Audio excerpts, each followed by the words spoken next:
afternoon everybody, and welcome to Wild Earth this afternoon. And I thought we'd come back and check on the cubs to see if they're still here, and lo and behold they are. So we thought we'd cut a little bit early live to the drive so that you could actually enjoy the cubs. And it looks like we're going to be joined.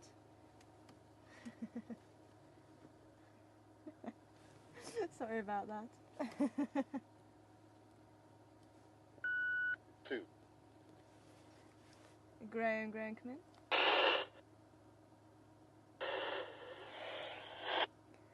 You're welcome to come and join us. It's just myself here.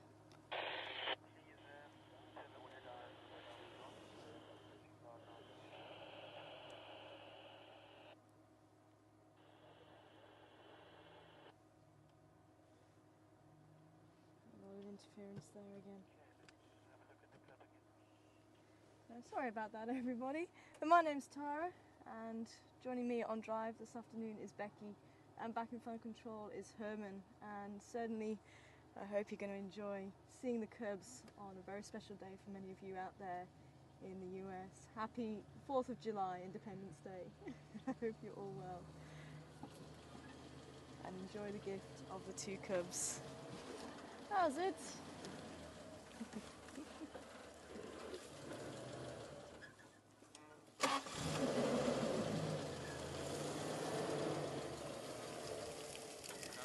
Good, I can just move back a little bit so you can get forward a bit. But he was just a little bit skittish as I was pulling in, so I didn't want to get any closer. But she's up on the top there. How are you doing? I'm okay. Yeah, good. How are you ladies doing?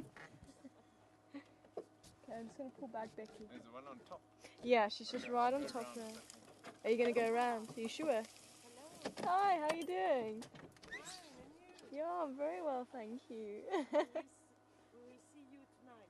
Yes, we're going to come down tonight. Yeah. Looking forward to it. You owe me a tequila, by the way. Oh, I do. See you later.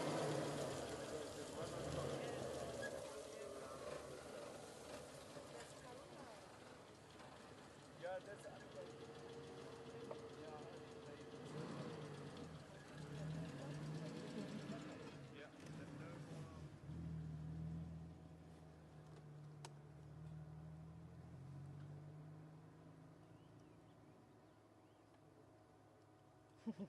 And if we do have any new viewers, at least it shows that we're live. You can never predict what's going to happen. And for any viewers that are following the Gowrie gang, that was Graham. So he is back for a couple of days. Hopefully I'll be able to find out how long he's back for.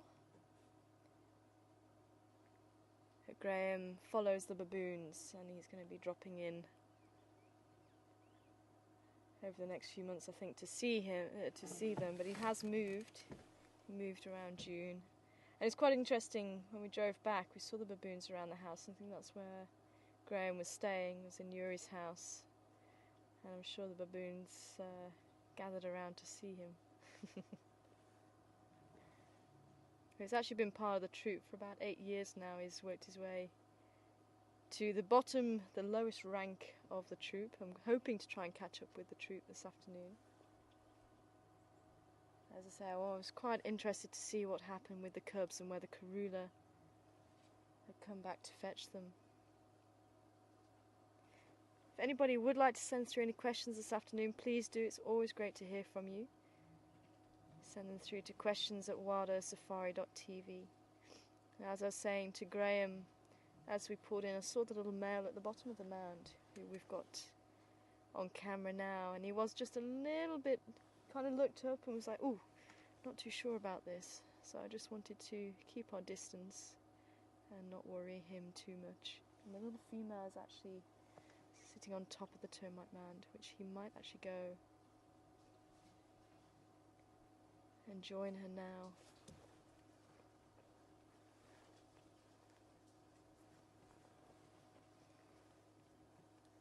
Yeah, there he goes, he's going up. So I'm just going to pull forward just a little bit now that Graham's stopped moving as well, so I can actually see them.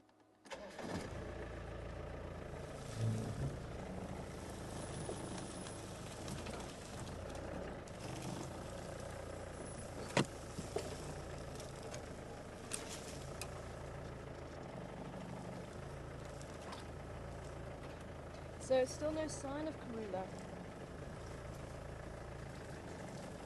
But I'm sure she's alright. You see them now, Becky?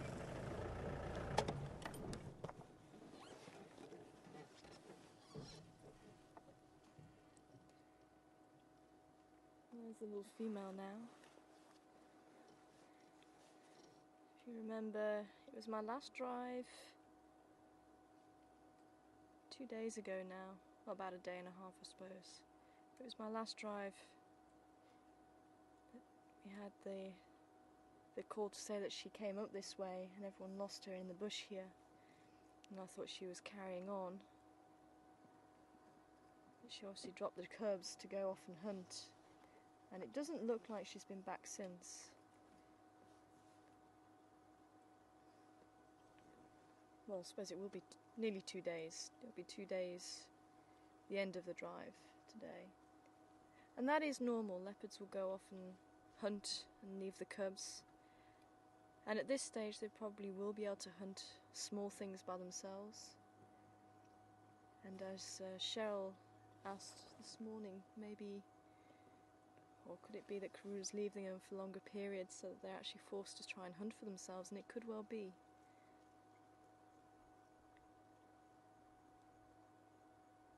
But leopards do work on a system where they're full and then empty, full and then empty.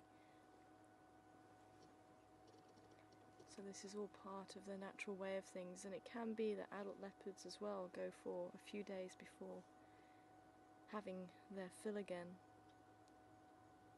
So this is perfectly normal for them.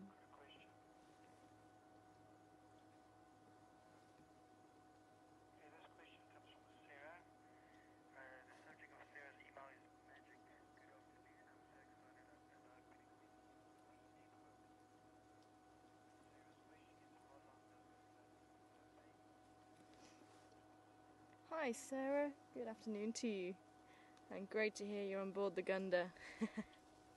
And great to hear you've been accepted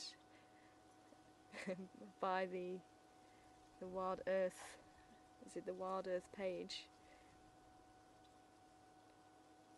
Or one of the Wild Earth groups. But welcome on board. Wild Earth Network, that's it. But great to have you on board with us this afternoon, Sarah. I'm wondering if Karula, or how long Karula will leave the cubs for. And she seems to leave them until she gets something to eat for them. And she is such an efficient mother and hunter, in that once she makes a kill, she usually goes to fetch the cubs, brings them to the kill. She maybe rests a little bit, then starts eating, maybe having as much as she can, having her fill to keep going, and then leaves them to enjoy the rest of the kill at their leisure, and she goes off straight away to go and hunt. So quite an efficient lady, and I think because they have regular food, but this might be normal. Maybe she hasn't been able to catch too much recently, and that this 2-day stint is normal for them. Maybe they have found that she's been leaving them for 2 or 3 days before she's been successful.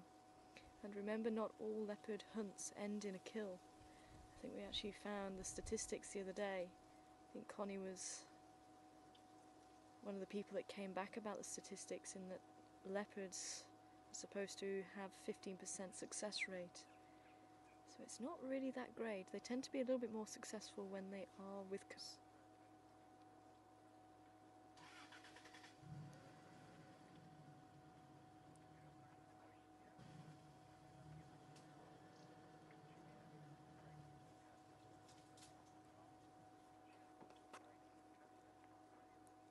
Hi William, good afternoon to you too. Wondering if Karula will be having a break from the cubs, or will she be hunting?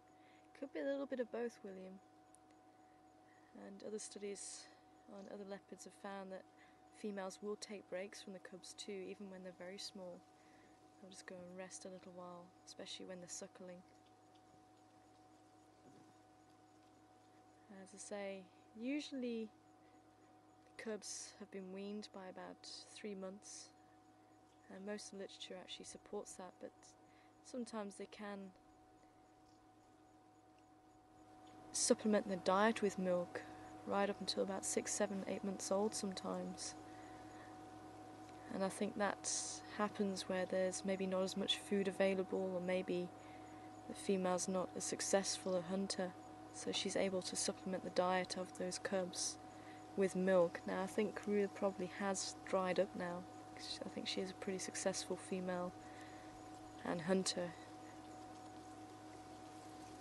I think these cubs do extremely well, so I'd be very surprised if she still does have milk, but I think she has dried up.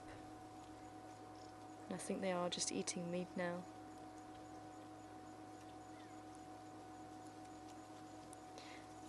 And I did manage to research a little bit this afternoon, and some literature does suggest that the females, because I wasn't too sure if females bring food, alive animals back for them to practice hunting on, and apparently sometimes they will bring small prey back for them to practice on.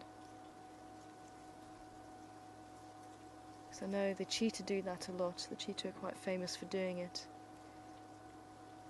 And apparently the leopard may do it as well. And as I say, at this age they should be able to catch at least small things for themselves, so even if Karula doesn't come back and they are hungry, it may drive them to start hunting.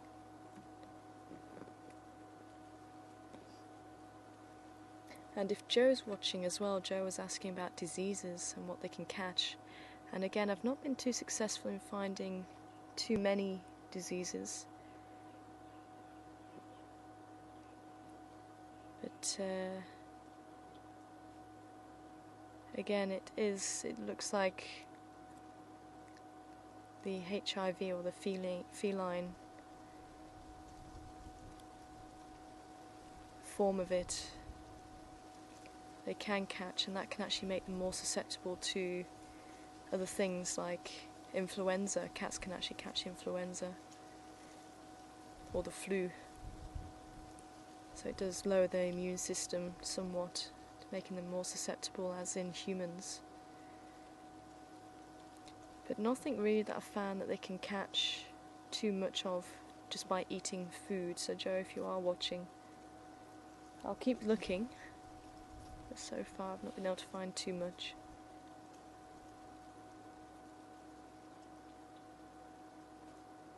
Hey little girl, what have you seen?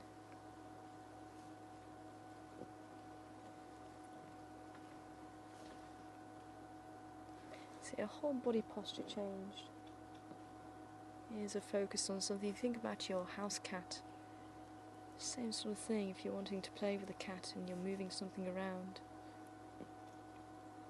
You get that attention that's focused. So I think what we're going to do, we'll sit here for a little while longer for anyone that hasn't had a chance to see the cubs too much, but they are pretty relaxed at the moment. So what we're going to do is go for a little bit of a drive and then come back in a little while and see if we hit it lucky with Karula coming back.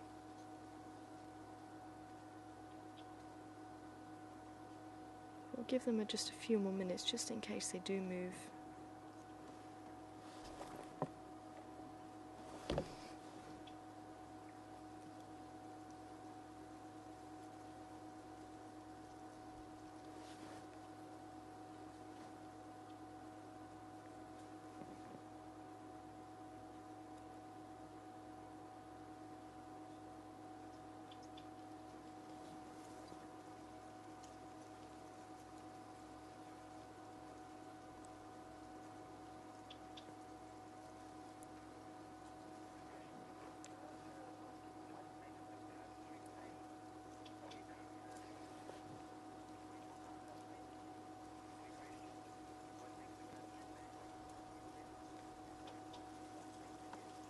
Hi again, Sarah. Wondering what makes the cubs remain, and I think that really is instinct to survive. And as they grow, as they get older, that instinct starts to decrease and the instinct to explore and move further afield takes over. And even at this age, they are moving further away from where she does leave them. They do seem to head back to the spot that she does leave them at.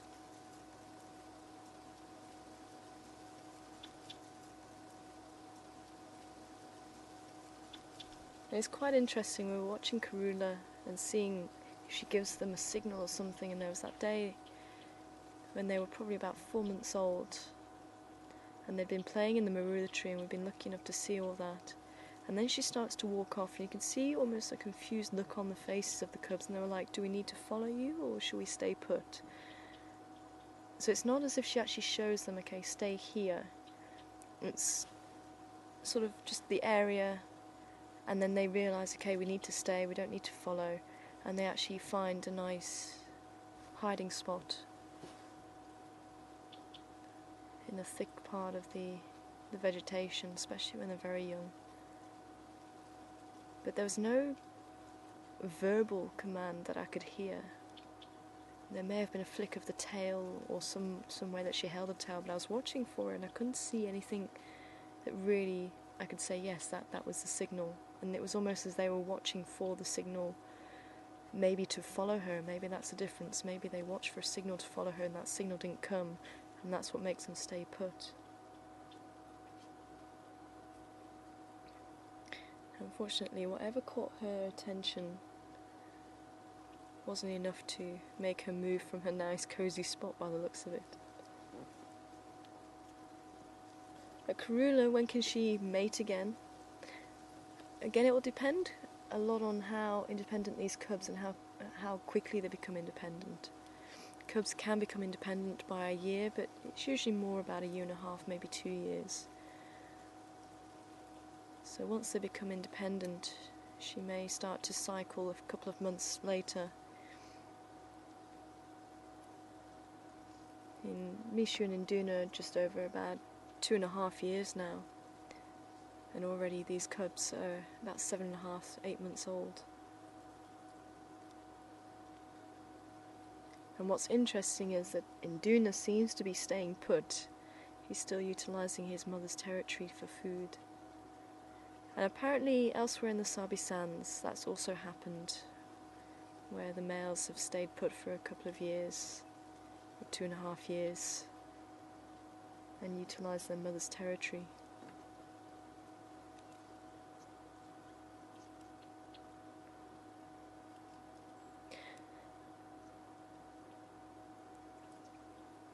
Okay, well, should we take this opportunity to go and have a bit of a drive around, and hopefully when we come back they'll still be around here, and we might get lucky and see Karula come back. I hope so. But I think it's worth just having a quick drive around, because I think there were some rhinos up on Gowrie Cutline, and there were some elephants just after we closed down. Unfortunately, we couldn't go live after that.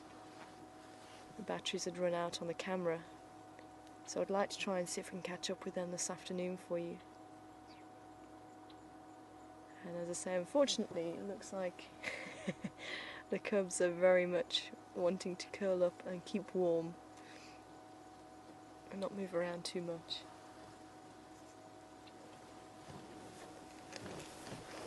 We'll definitely try and head back a little bit later.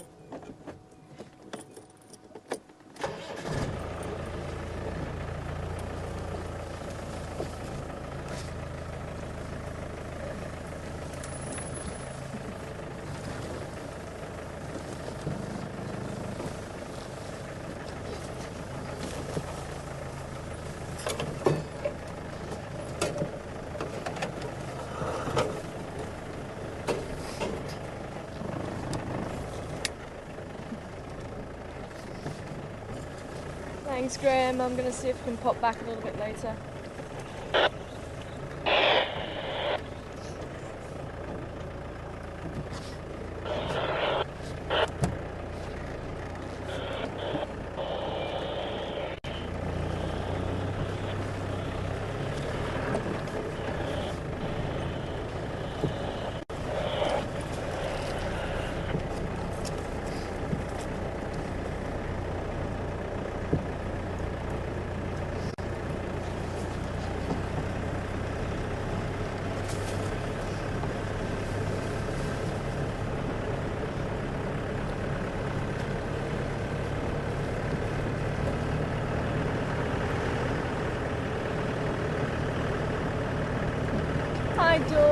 Thank you very much. I must admit I'm starting to feel a little bit more human today. And definitely some leopard therapy has helped, for sure. And I'll certainly pass on the well wishes to Mark too. So you may or may not be seeing me on drive tomorrow. Depends on how Mark is feeling. Saying there's one thing that we don't speak much of, and that's snakes. And it's true actually, unfortunately we don't see them very often. We sometimes speak about them when people ask about them. And I think I've seen probably in the last year and a bit, personally, on drive, about 5 snakes I think. And including Mark and Patrick on drive, probably about 10, maybe 15 at a push. We don't see them very often, sadly, and they're a wonderful thing to see. Many species that we have here, and I think Mark was lucky enough to see a black mamba in the tree one day. It's quite a huge black mamba. And also find the skin of an absolute monster of a black mamba. I think it was about 2.5 meters in length at least. So we do get the black mambas here. We've seen a couple of puff adders, not as many as what maybe you see in other areas. You see some puff adders. Spitting cobras is another one that we see fairly often. And rock pythons. Rock pythons is another one. Beautiful snakes.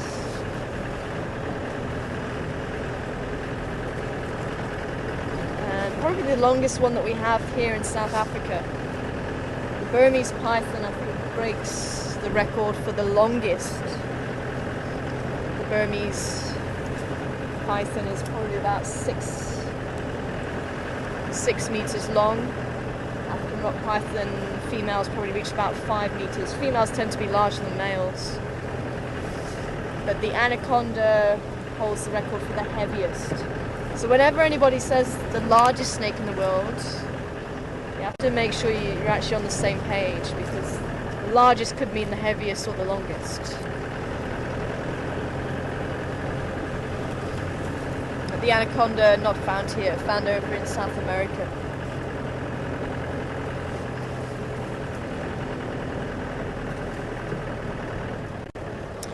What else have we seen? Striped-bellied sand snake, one of the fastest snakes. In fact, I think it's the fastest snake in South Africa. Striped-bellied sand snake. Got a beautiful yellow stripe down its belly. Very, very fast. So a blink and it's gone. What else do we have? Night adders. Should see some night adders. Egg eaters.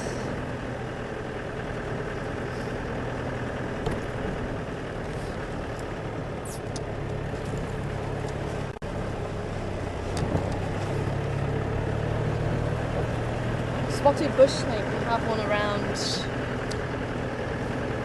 Final Control. Beautiful looking snake, green with black spots.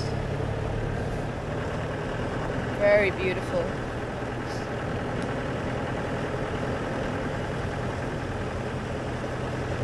And just in case anybody's just tuned in, we were with the cubs.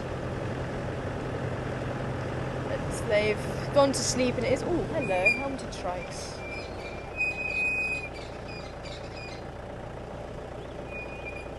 I don't know if you're going to be able to see... No, there it goes.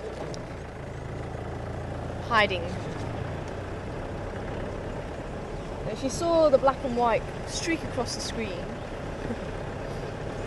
like crested helmeted shrikes, quite a mouthful. So we're going to have a little bit of a drive and then head back there in a little while. So we did spend quite a bit of time with them this morning, but I would like to try and see if we can time it right for Karula to come back. So I'm trying to balance it out a little bit, do a little bit of looking around for other animals as well, and hopefully spend a bit more time with the cubs during the daylight. This is where we need to split ourselves in two again. We need half to stay with the cubs and half to go around.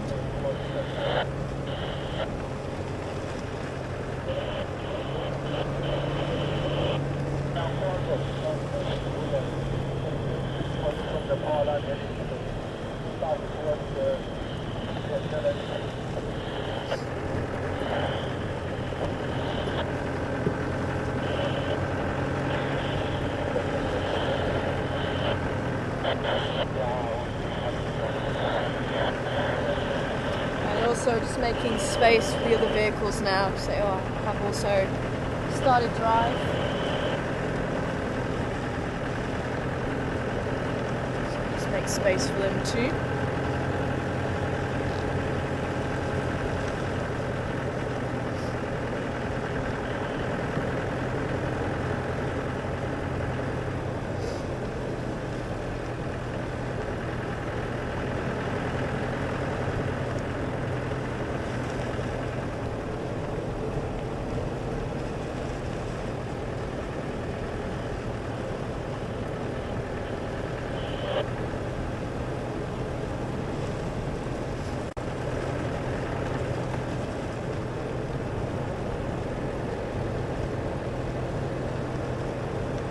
Hi, William. And almost also along the same lines as the reptiles, the snakes. Haven't seen a leopard tortoise for a little while. When's the best time to see them active? And it's actually during the summer, just like the snakes. The tortoises will go and find somewhere to go and wait out the winter. I've always known them to go and hibernate, but apparently that's the wrong terminology.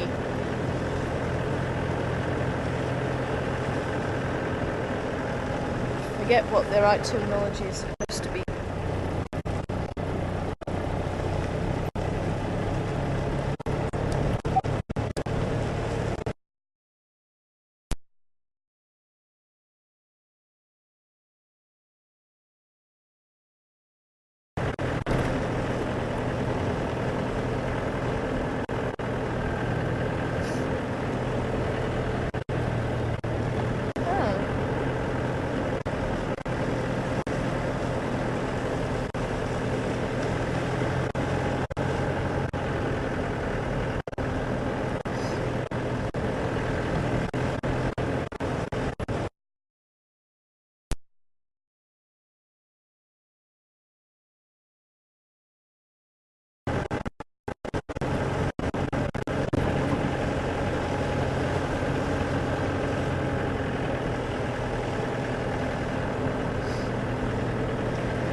Cool, hopefully we're back again.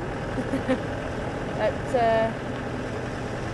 still saying, we'll have to try and check up on that right terminology, because apparently the hibernation is more for mammals, because they change the metabolism. That's, I think the definition of hibernation is to change the metabolism so it's lower than the normal body rate. But even the snakes this time of year, they do still move around, but it tends to be closer to where they are seeking shelter. So they'll find a hole or somewhere to go and rest in, and then if there's a nice hot day, which today really hasn't got warm at all, it's actually been quite chilly all day, but if there's a nice hot day, they'll go and bask out, maybe sitting on a rock or curled up on a rock or on the road close to where they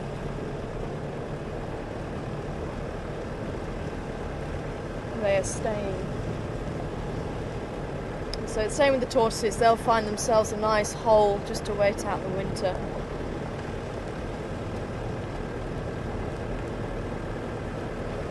But thanks Mike for the information too, good to hear from you.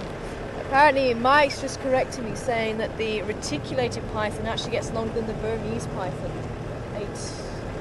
8.8 meters, that is a monster. 8.7 meters.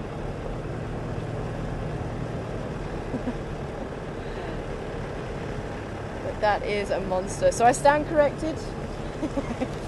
It is the reticulated python, not the Burmese. It's the longest. Thanks, Mike.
I'm just keeping my ear to the ground, just in case.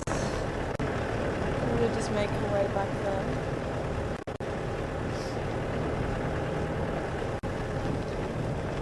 That's where the rhinos were.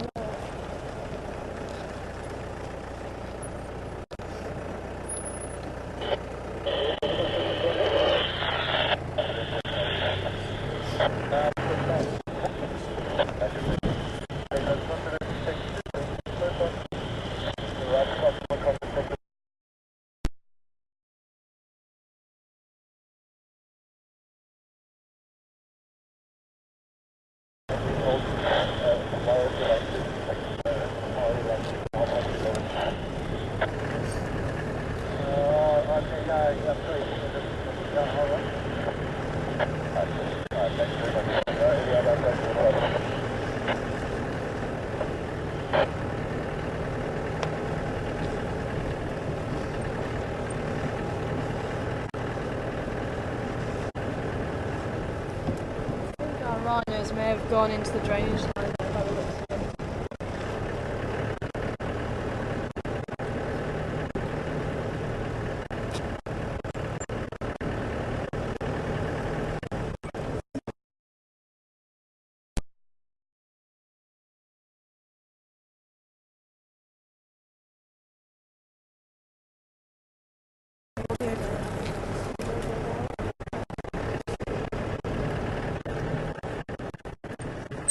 Asking you just to the vehicle.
Oh, we've got back screen. Is the audio down?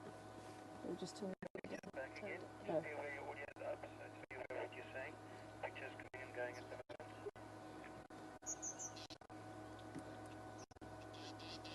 I did have some Steenbok there.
Hello everyone, this is Herman in Final Control. Sorry if I blew your ears away there a little bit.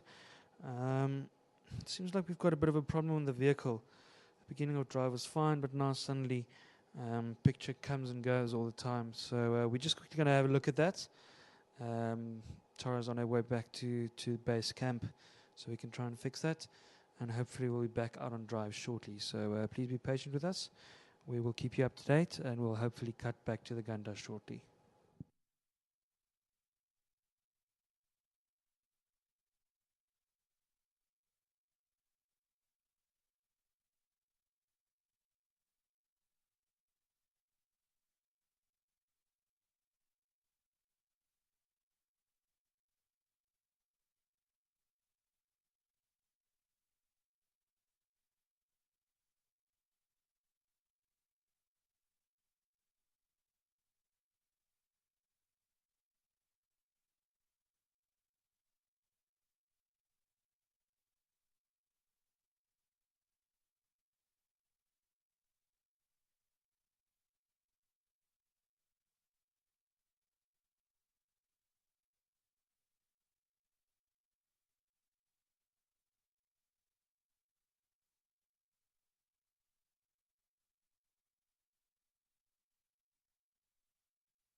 Welcome back everybody.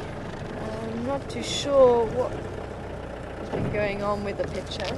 Let's go and have a quick look at these hippos. Are they gonna... Okay, I'm gonna stay here because it looks like I'm gonna head straight into the water again.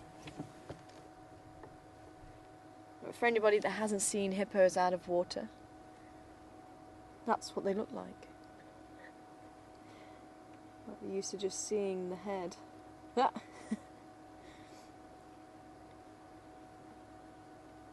So we're not entirely sure what the problem is, so we're going to try and see if we can keep going.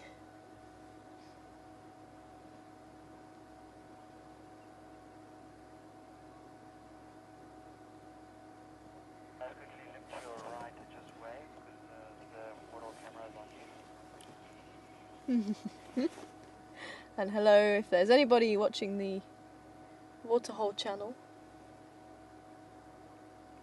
Don't know if they're going to be able to hear me from here.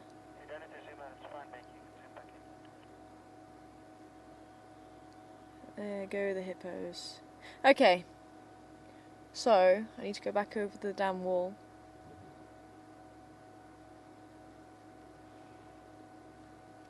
And try giraffe dip.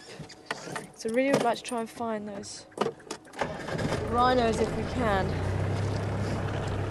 Or elephants.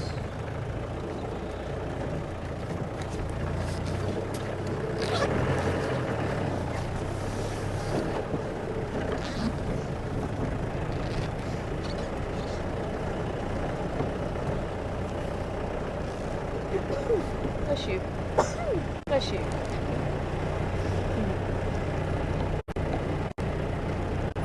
There's a wonderful herd of elephants with them as well.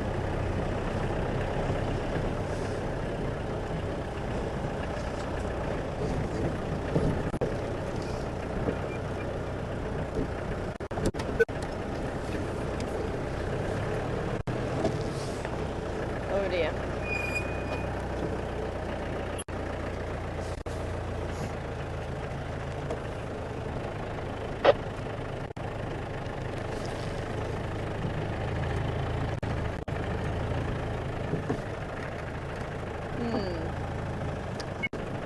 Okay, well I'll tell you what, let's go up to quarantine and see if those baboons are around.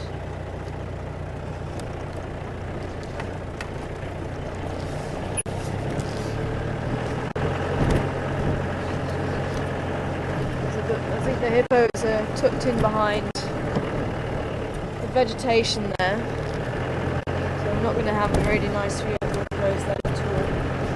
Let's go and see if the baboons are going to come out and play. And I'm sure Graham's probably taking pictures.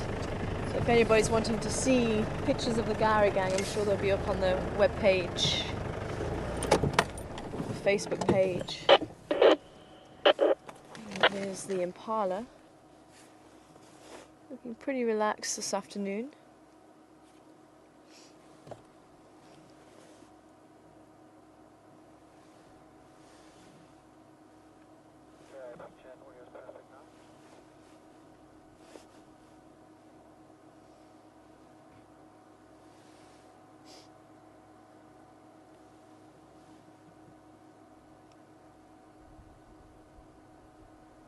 So we're not entirely sure what's going on this afternoon with the signal. Maybe there is some solar flares that's affecting the broadcast, who knows?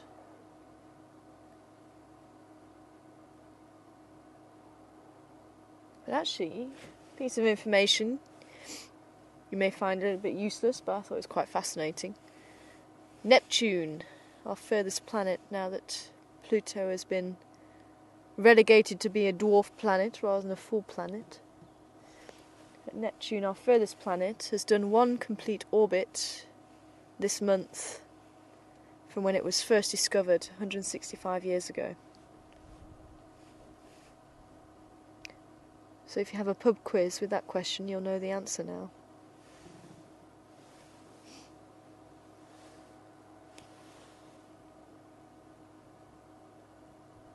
And of course, the impala couldn't care less.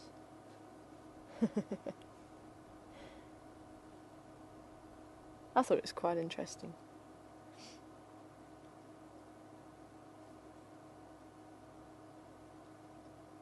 Being in July, the breeding season is well and truly over now. You don't really hear the impala muttering so much as a snort or a word. Unless there's something around, that's when you'll start to hear them calling again. But otherwise, very quiet now.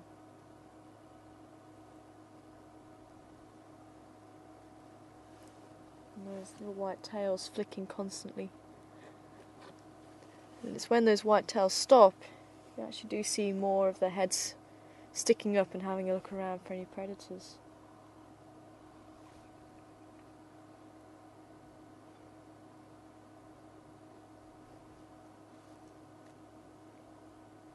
No one might have detected anything at that stage.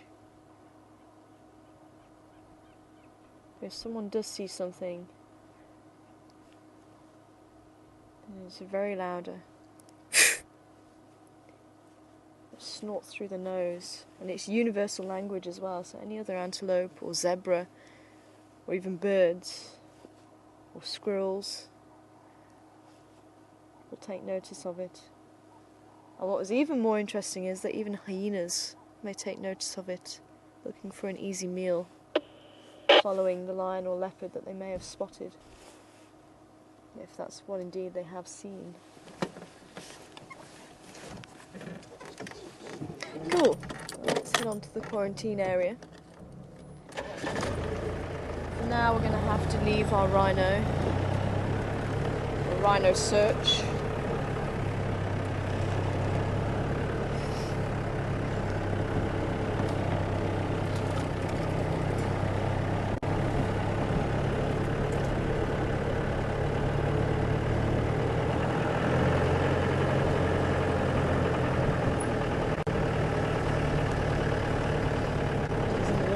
There, look at him, he is beautiful.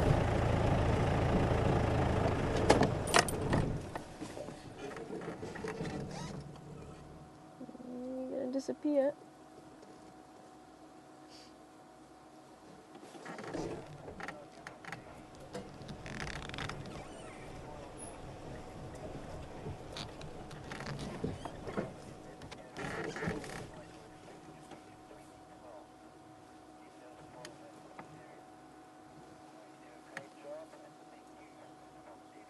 Hi, Debbie.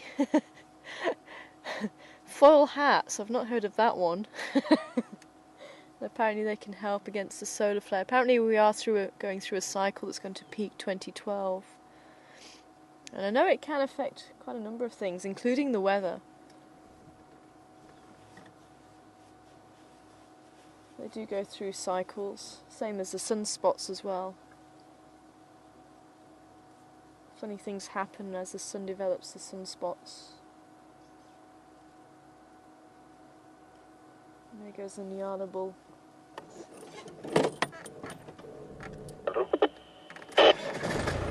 Again? After. Good, how are you?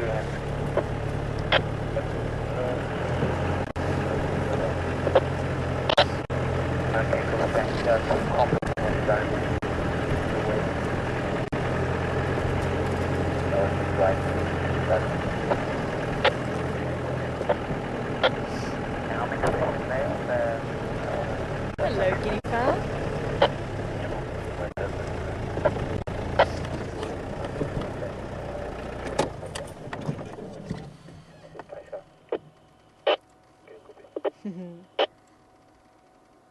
Good afternoon, stations in the north. On mobile, any updates?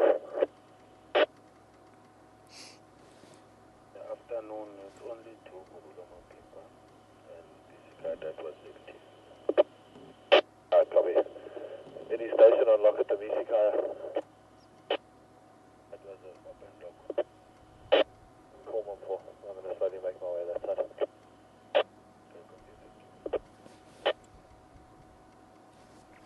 Henry, Karula's not too much, still on Albury's Road.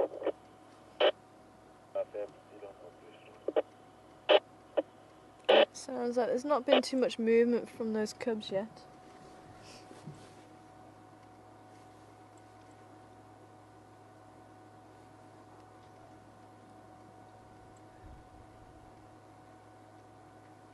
It's nice to see a big flock of them actually.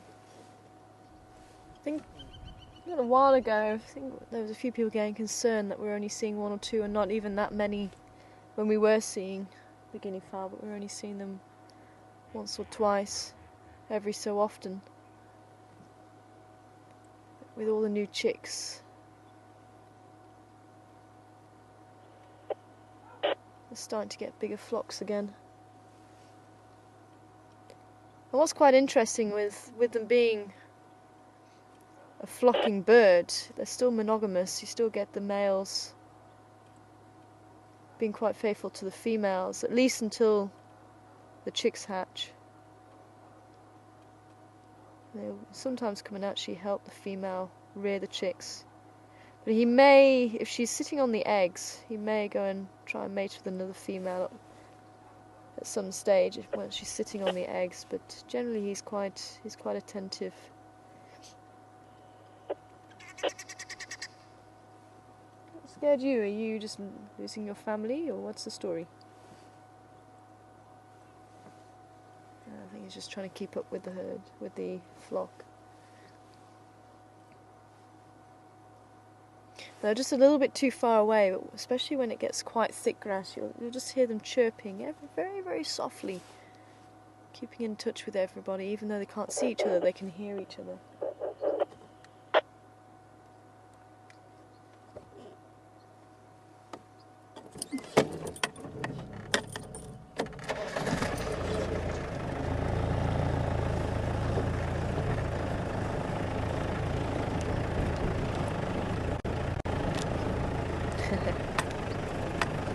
And you'll notice they actually prefer running than flying.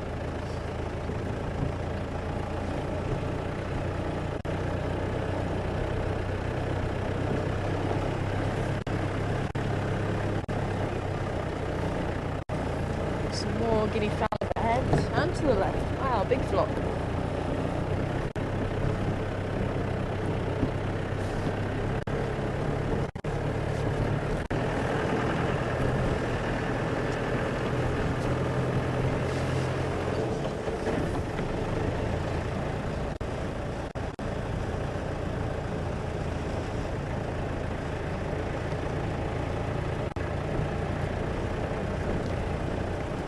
Okay, it sounds like we're still getting a few breakups. And we are right here under the mast. Oh, hello Nyala. So we can't get much better for signal. So we're not too sure what it is. So we'll say hello to the Nyala quickly.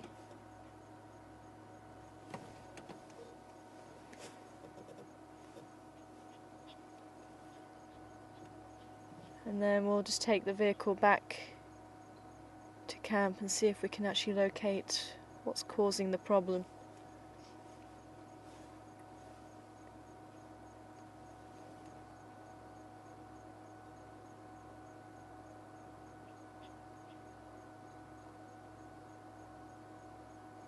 You don't often see the Nyala up this side. They tend to be in the thicker parts of the bush. But with winter, beggars can't be choosers. They're searching for food in any form and anywhere.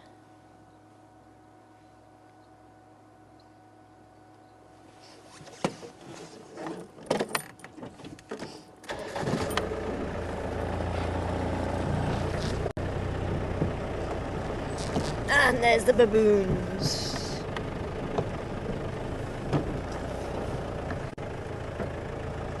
To see they haven't gone too far.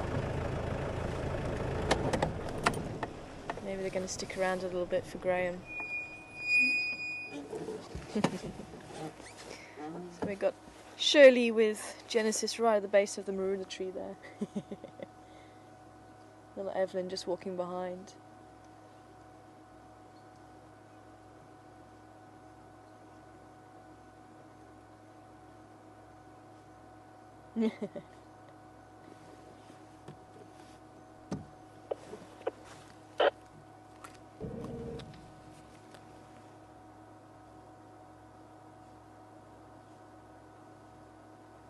nee, dankie aan. Want ek het ook gewonder of ek dalk nie is dat die ding swak is vir die repeater nie. Want jy weet ek staan nou so agter my huis.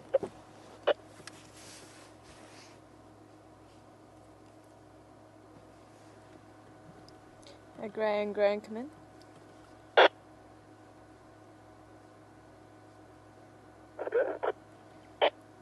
I don't know if you saw them earlier, but your baboons are just by Yuri's house. Yeah, thanks. It's with them this morning. Thank you. No problem.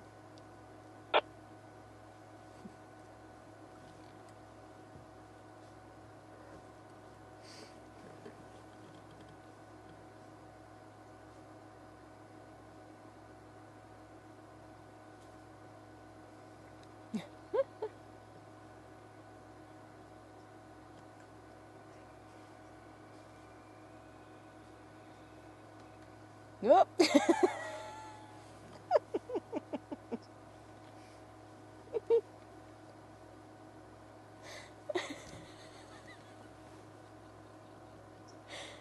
I wasn't fully concentrating on what was going on then.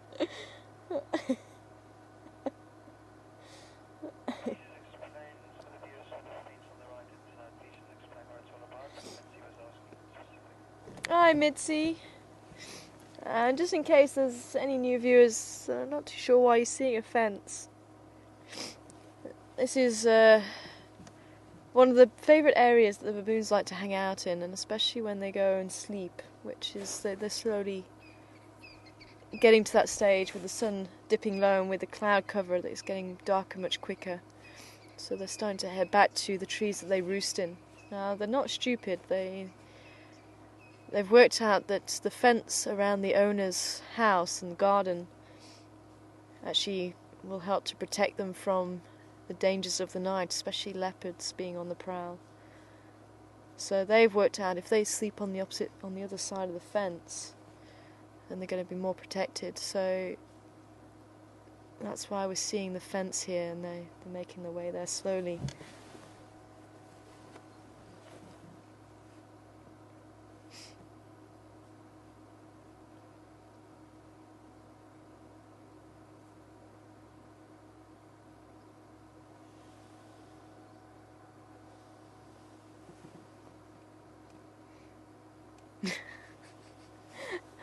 You can just pan the camera across to little Evelyn. Oh, she's walking now. Little Evelyn was standing on her two back feet.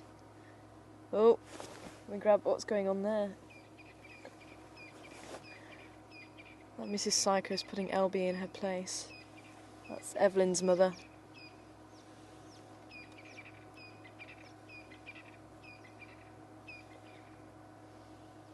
And LB being the lowest ranking of the troop. Unfortunately, will be put in her place by other members of the troop.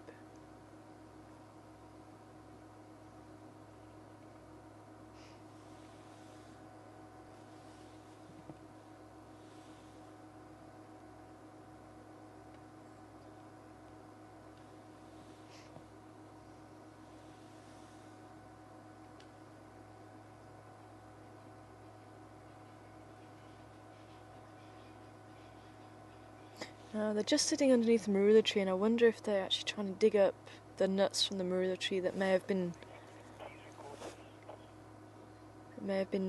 trodden into the ground by the vehicles driving constantly over them. I think that's what they're trying to dig out there.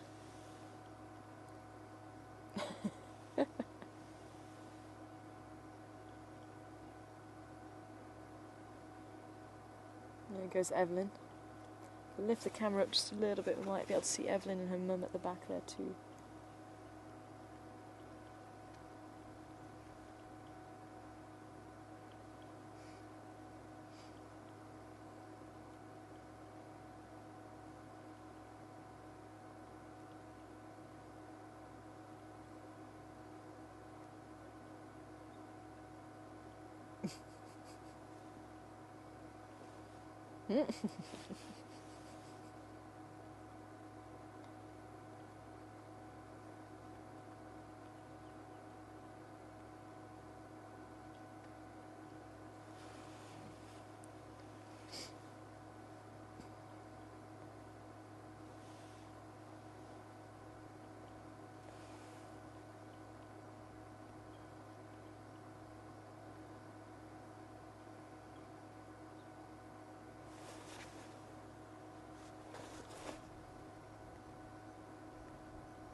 No, that one's already been opened. Looks like one of the squirrels got to that one.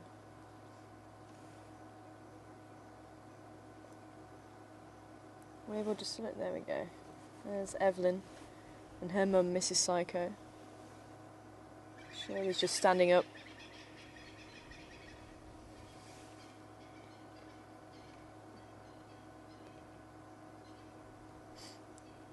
Oh no, that's Elby at the back. Sorry, that's not Evelyn's mum.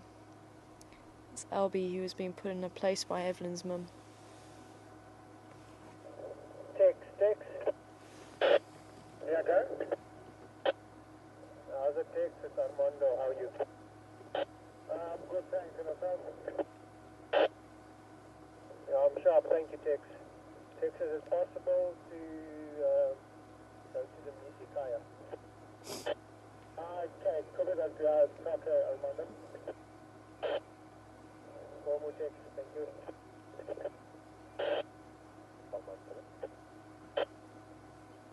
Stand by.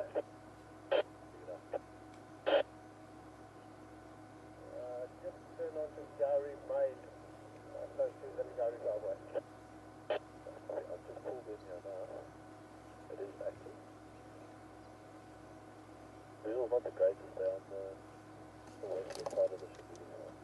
But yeah, we'll see now. Not running around. I don't know if you want to give me a bit of time and then you can make your way. It's probably better for one more go. Okay, copy. Yeah, I'll go back to Eastern Channel and let you know when you're done. If you get you in 10, that should be cool. Or get you in 5, 10, that should be fine. Okay, copy, thank you.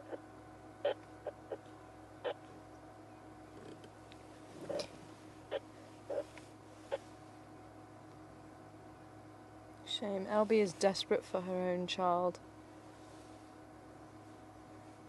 See, she's trying to encourage Genesis.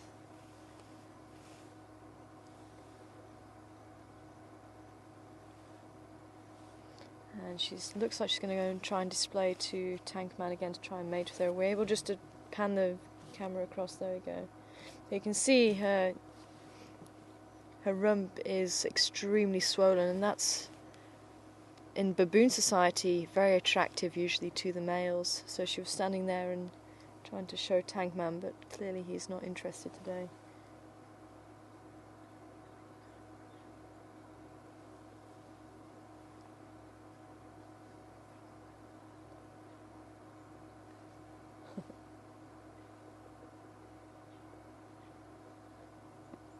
I'll be making short work of what Genesis was trying to get at.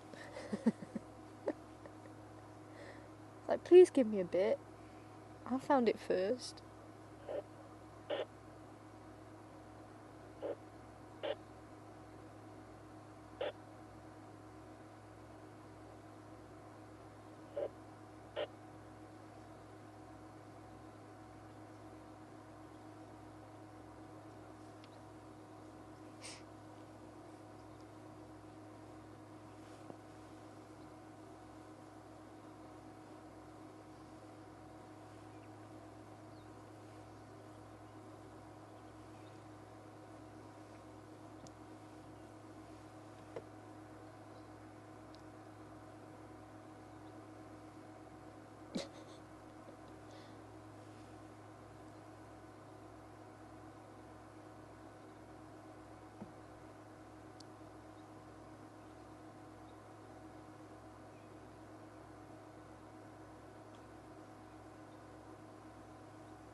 Good man, yeah, it is. Karula's not pinpoint what Aubrey's at, and there was someone called me Gowrie Main. I think they're both as well. Thanks, Dan.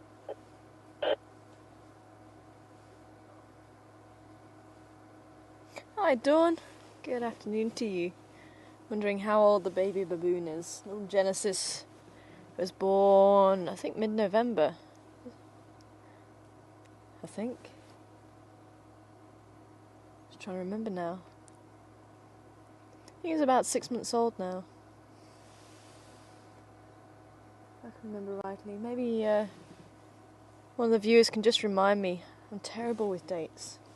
I'd forget my own birthday if I wasn't reminded.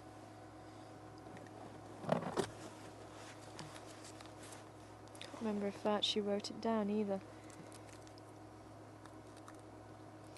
Maybe someone can quickly look up on the Gowrie Gang Facebook page for an exact date of when he was born.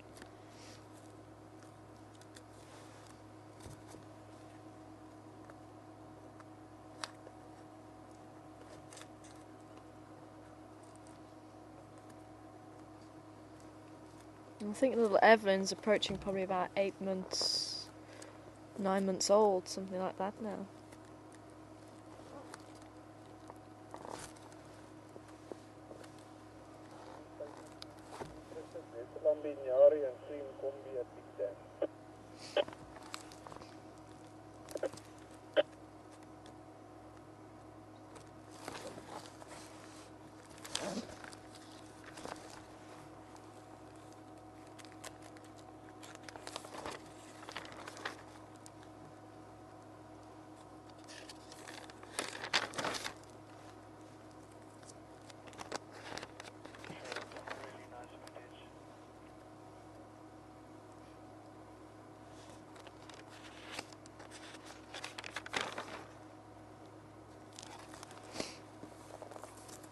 I do remember Shirley giving us a bit of the runaround. It looked like she was quite heavily pregnant and close to term, and then she didn't give birth straight away, and it was actually a good few months later when she did actually give birth.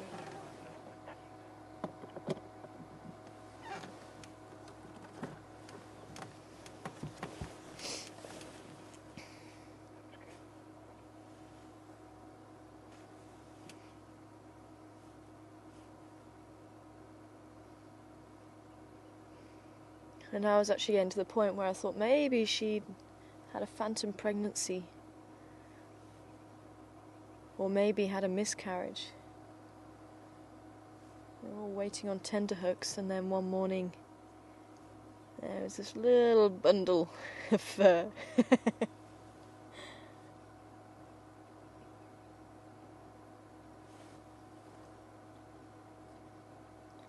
And definitely quite a character. Not shy, that's for sure.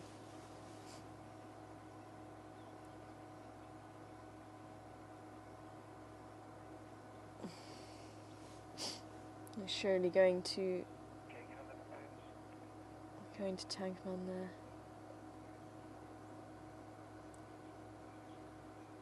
Now, with him being the larger of the two males, the females clearly like him.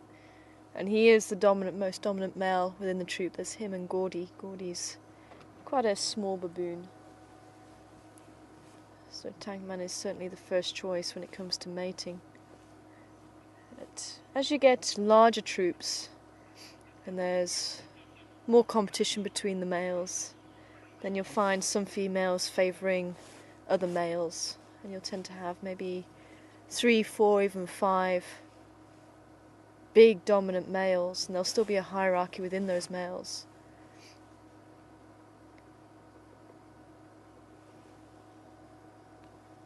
An oligarchy society.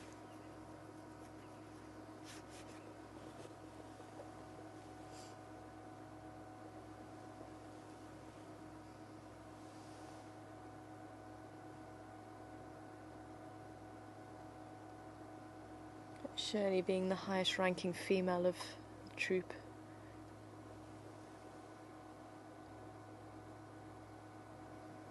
And Genesis is most probably Tankman's offspring.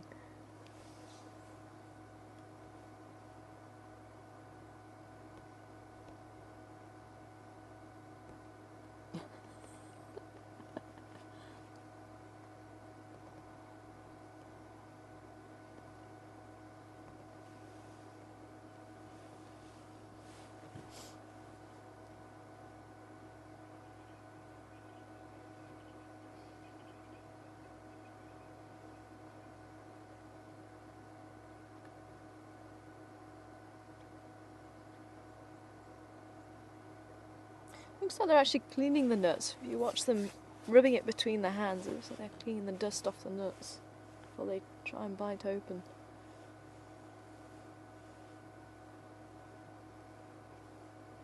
Try and ride. They won't leave. Just turned onto Twin Dams Road. Yeah, okay, we'll keep going. Make your way.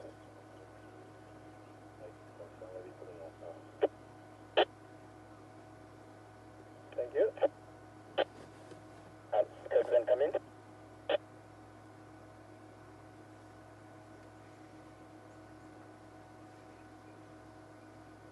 Thanks.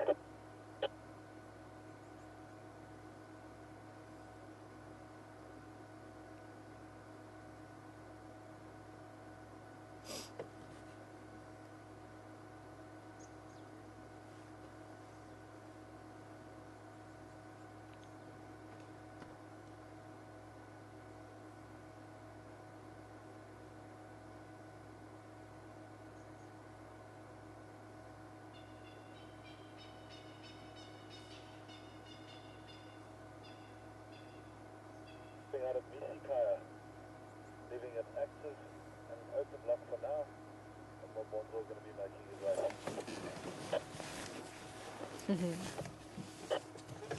Oh, there we go, mating.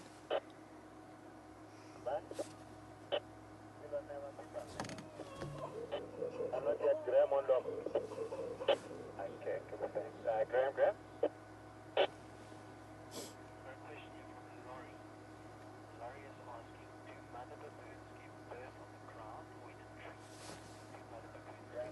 Hi Laurie. Good afternoon to you. Wondering if mothers give birth to baboons on the ground or in the trees. Usually in the trees overnight. And it's thought it gives the mother a chance to recover from the birth, because during the day she'll have to keep up with the troop, and if she keeps, or she gives birth during the day, then she's not going to really have much recovery time and trying to keep up with the troop at the same time. And that possibly also has something to do with keeping them safe from predators too, when they're off the ground and in the trees.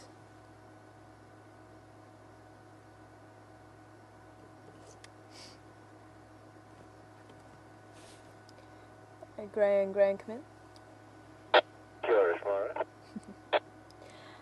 Is there any space at the Mampimpans? Yes. Always. Copy. I think Andrew was also trying to get hold of you. You still at the Mampimpans? Yeah, affirmative, still, yeah. Okay, copy. I'll stand by until Andrew has gone into the lock then. Closer. Graham. How you doing, man? Graham, how are you? Good, I'm for you. Coming this way. Monday, approaching quarantine now. Confirm you're still on the lock? Yeah, firm and full. Okay, come on, thanks. I'll see you now, Graham.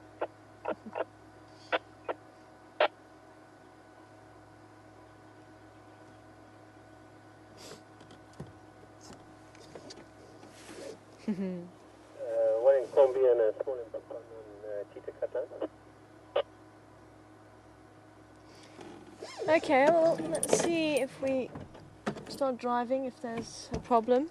If there is, then we'll just quickly nip back to camp and see if we're able to sort it out.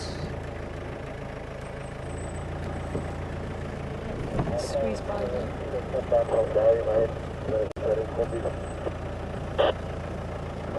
Yeah, about halfway.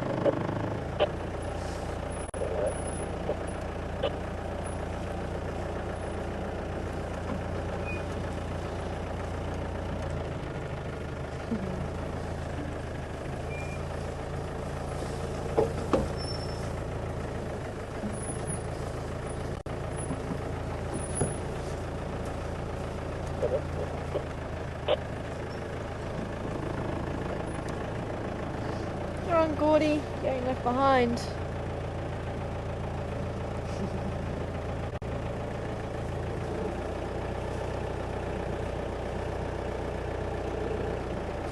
It's funny, he did this to us this morning as well on our way back to camp.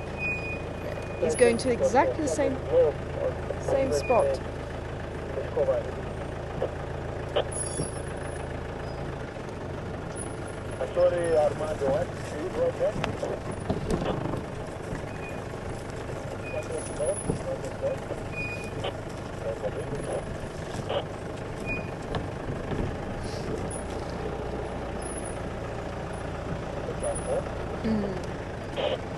Going to take the back way in.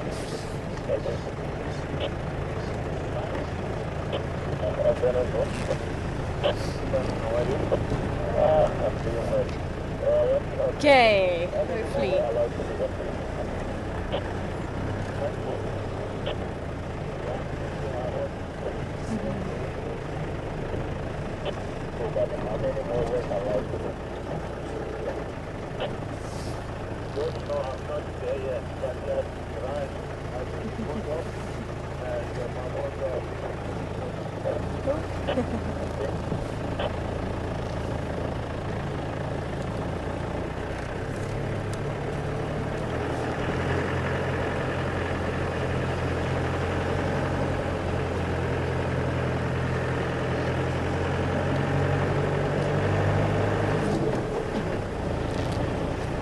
So we're still waiting for a little bit of space to go back to Karula's copse.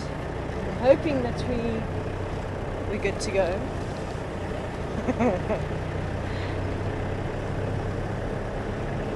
Are we good to go? So we're going to head back to camp.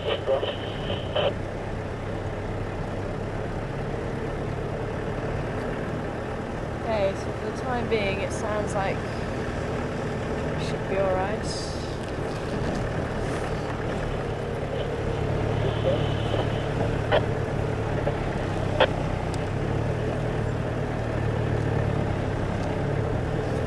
Nice to spend a bit of quality time with the baboons and seeing both babies playing, especially with Genesis. Definitely got a character there.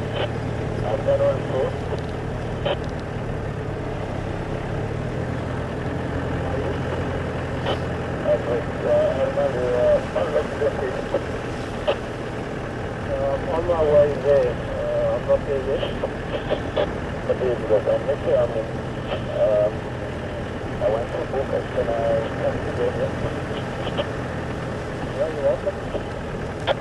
Thank you. Our man to come in. And whereabouts are those in Glove? Are they close to Philemon's cut line?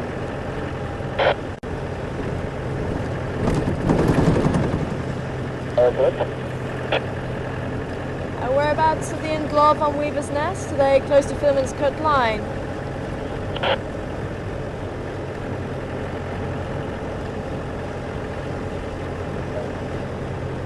Right.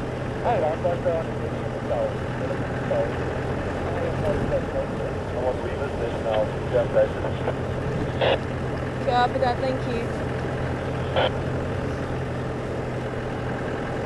There was some elephants seen on Weaver's Nest, so I thought we'd go and have a quick look at them while we're waiting to try and go back to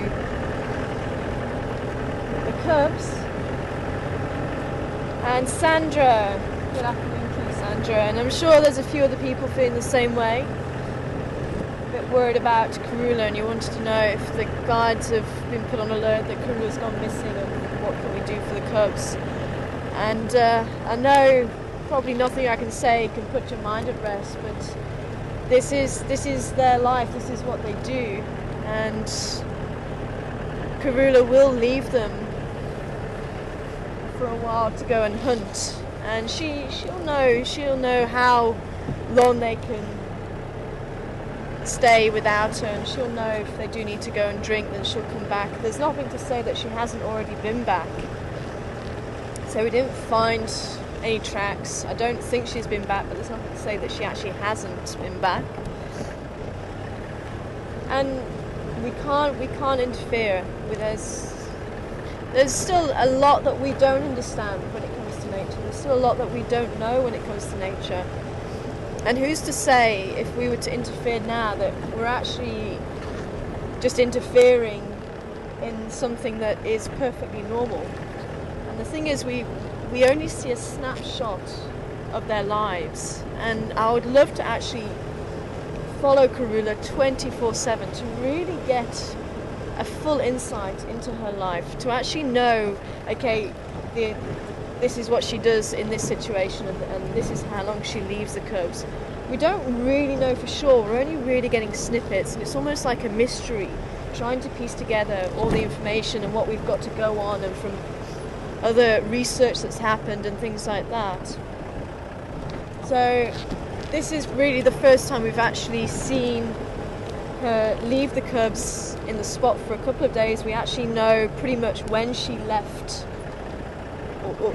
We were actually there when she picked the spot. Now we don't know exactly when she left the cubs. She may have stayed with the cubs for a couple of hours. She may have stayed all night and then left them.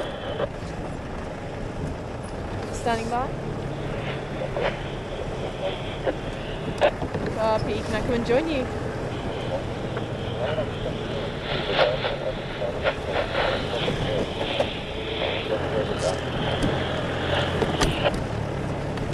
Ryan, you're breaking up quite badly. I'll see if we can try and contact you once more.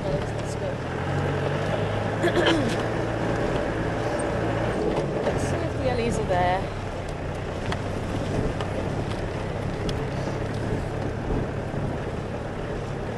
So, let's say, I know it doesn't really help you with worrying, but at the moment I'm not too concerned. It's just been 2 days. She may come back tonight. She maybe another day before she comes back. As I say, she's a good mother, and she knows what she's doing. I mean, the fact that she's reared 2 litters successfully is really a credit to her. I mean, cub mortality can be extremely high amongst many of the carnivores, especially the cats. So the cub mortality is pretty high. So there's nothing to say that she, there's been any harm to her. It could be that she's just gone further afield and she's struggling to actually find something to eat, something of a large enough size really to make it worth her while to come and bring the cubs to it.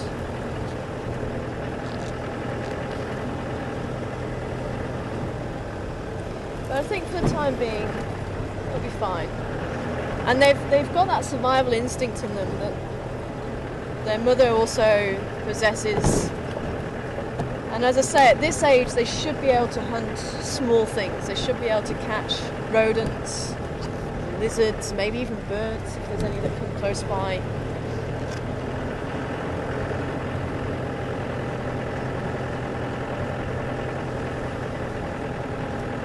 And I know it's probably not going to stop you worrying too much, but I hope, in a way, it might. I hope. But if we had heard anything about Karula, if we heard anything, then you definitely hear about it.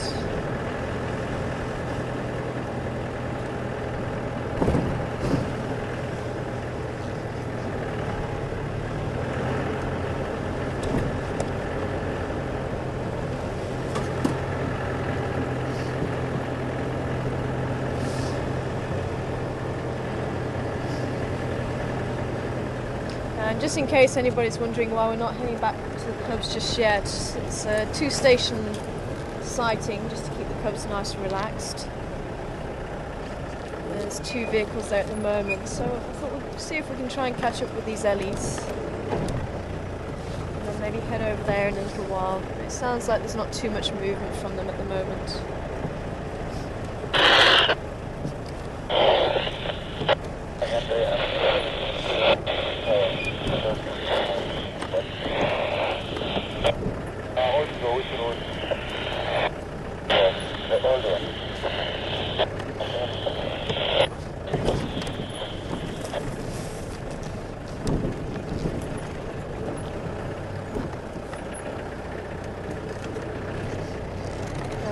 Ryan, come in.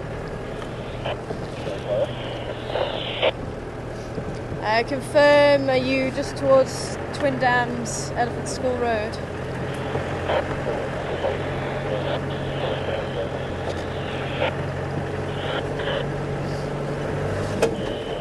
Oh, there we go. Just here on the right. Copy. I've got visual of a couple, thank you. Oh, there's some on the left here too. Let's go a bit further along. There might be a couple closer to the road. Actually, we might get a nice view of them here. A couple there.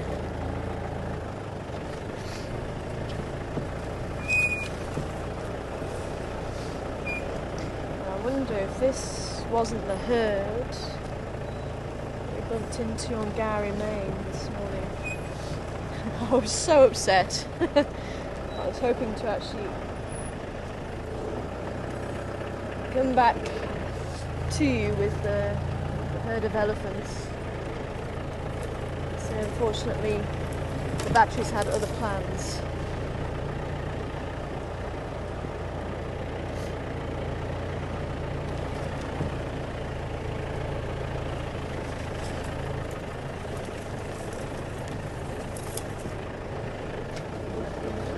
We can poke a nose in here.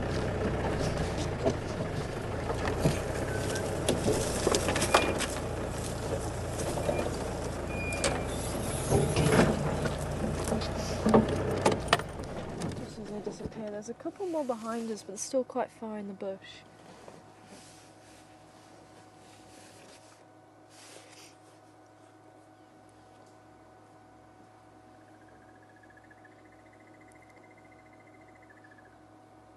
And if you could hear that was the sound of the crested barbet calling.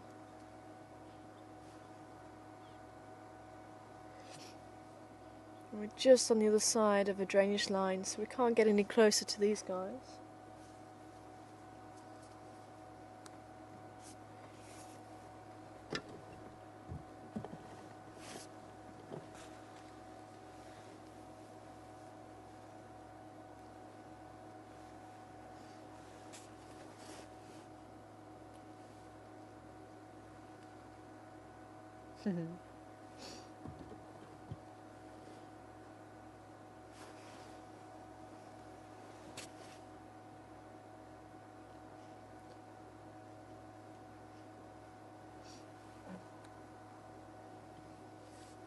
Okay, well, let's see if we can get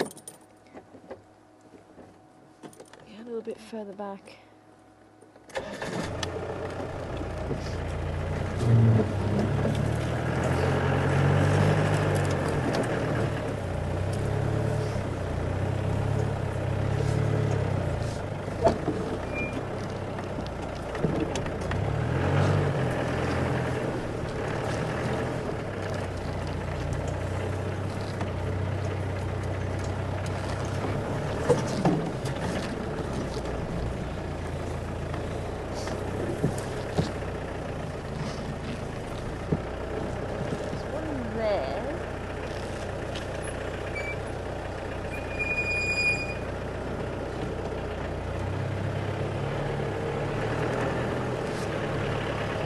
Spot the Ellie.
I was hoping he would actually come this way and cross over and join the rest of the herd.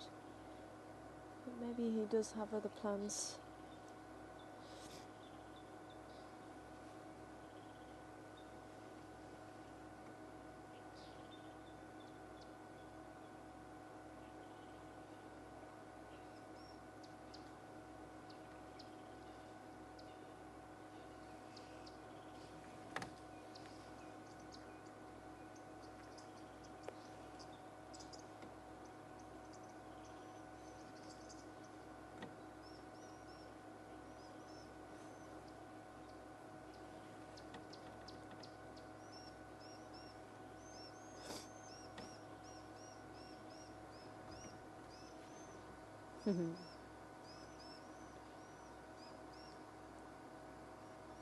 It looks like probably one of the young bulls.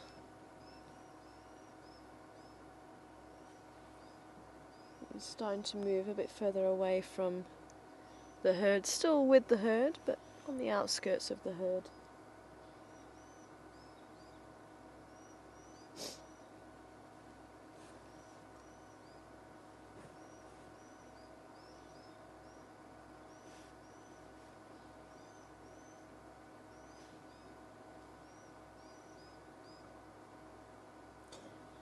And just like the giraffe and the zebra, with the unique patterns, and the leopard too, every tail on an elephant is different. So if you study elephant tails, you'll actually be able to recognise individuals by the tails.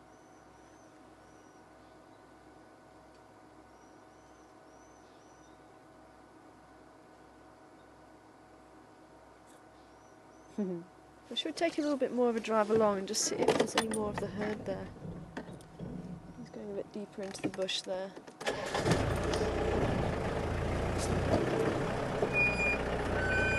sure I heard a couple more, but maybe they have turned around and gone a bit further that way.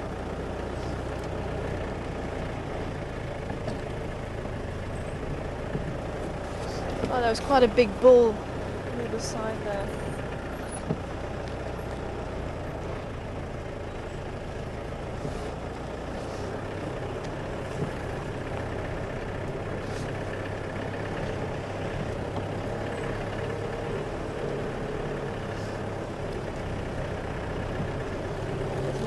Here.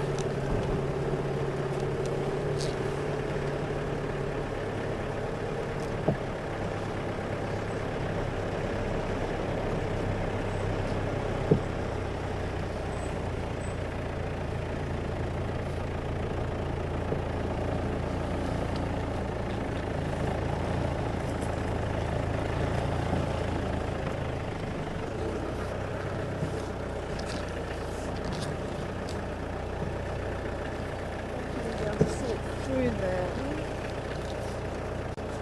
So I think there's going to be a couple more there. Through there?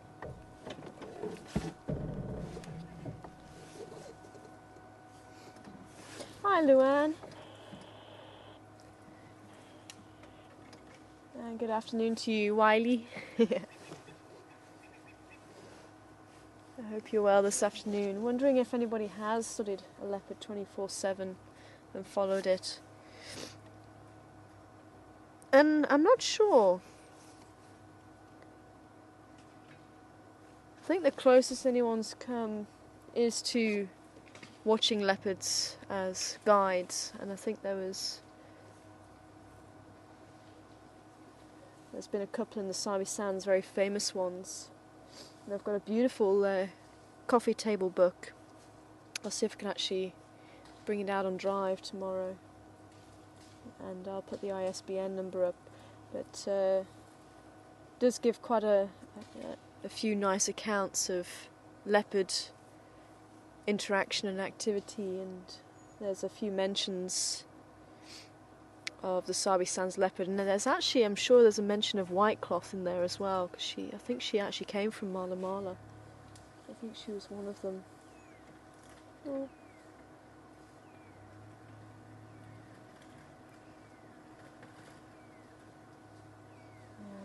Quite a thick bush in there.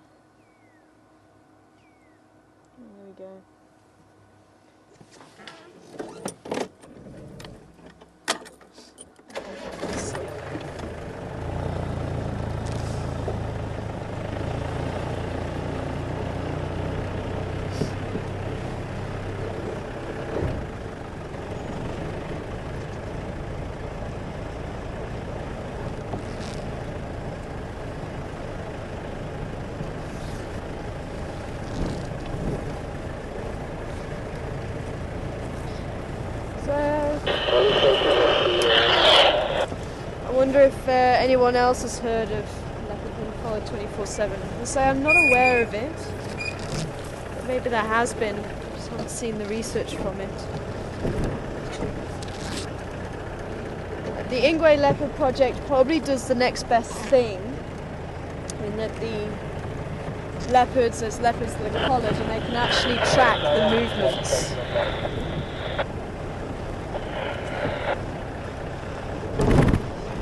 Track the movements. So they can see where the leopards have gone, but they don't necessarily know what the leopards are doing.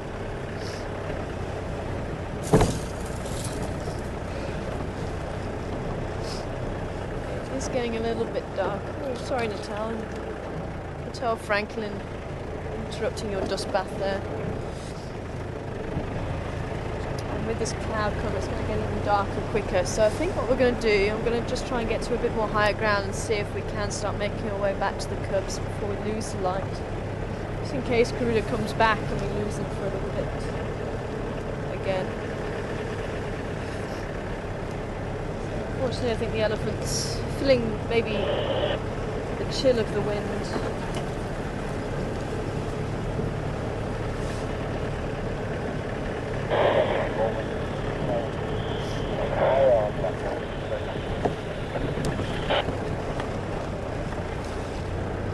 Station's also pulling out the glove lock, open lock.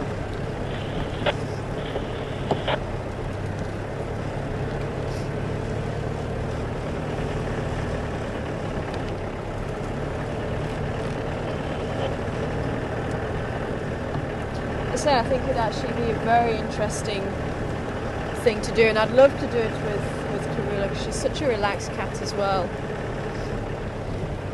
And I think she probably would allow you to follow her, maybe not 24/7, but I think she would actually allow you to follow her as long as you kept your respect and didn't try and keep on top of her all the time. It certainly would be quite an interesting one to do, to follow the life. But I think we do pretty well. I think we've actually learned over the years here on Wild Earth, we've actually learned a lot about the animals, but especially our favourite lady, Karula.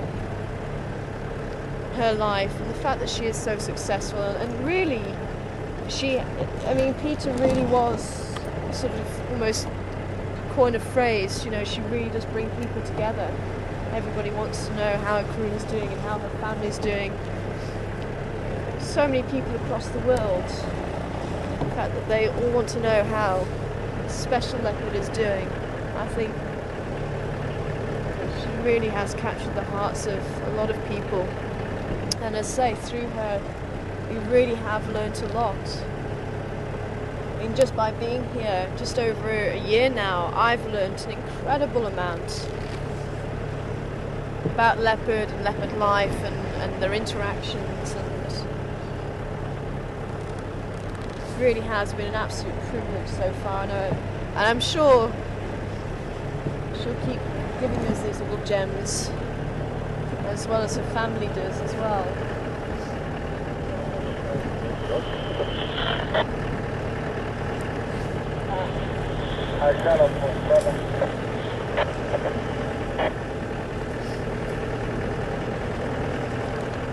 Graham, come in. Do you mind if I start making my way to the mountains?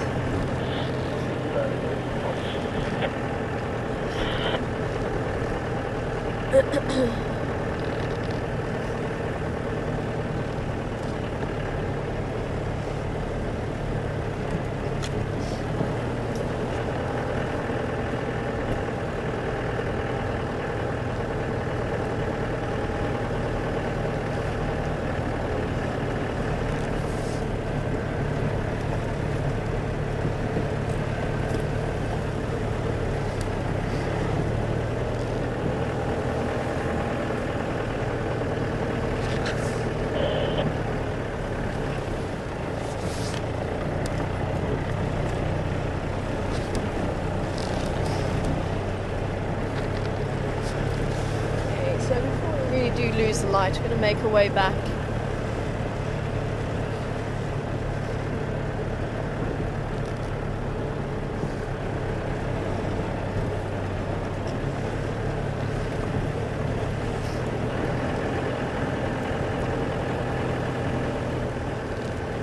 Apparently there were honey badgers seen. Apparently, I'm not too sure where, but yesterday or the day before, honey badgers were seen by some of the lodge guests. Somewhere out and about. Whether it's in this area or another area they were in, I'm not too sure. I'd love to try and find one for you. Very special. And it's one of those animals you can't really track. If you're at the right place at the right time, then that's how it happens.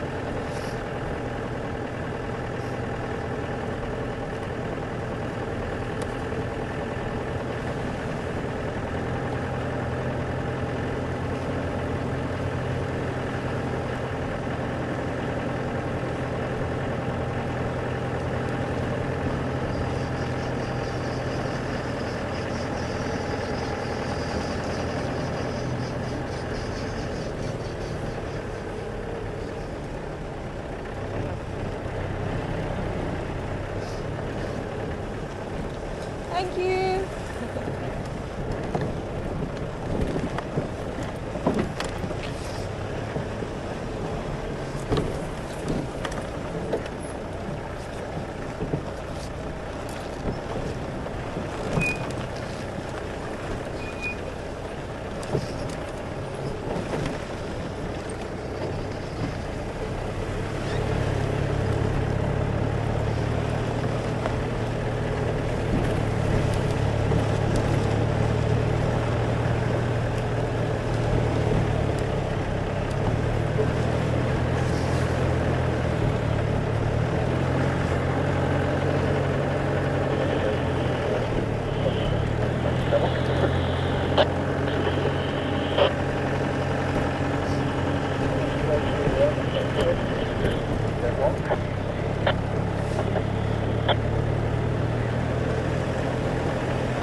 Hi, watch and wait. Good afternoon to you. Thanks to the heads up, apparently Cedric from Karula said that the Styx male was sleeping somewhere by Fig Tree. So somewhere near Voyatella Lodge. Now I don't know of a fig tree around here. I haven't heard anything. So it may be... apparently it's just off of our property. Do you know which direction?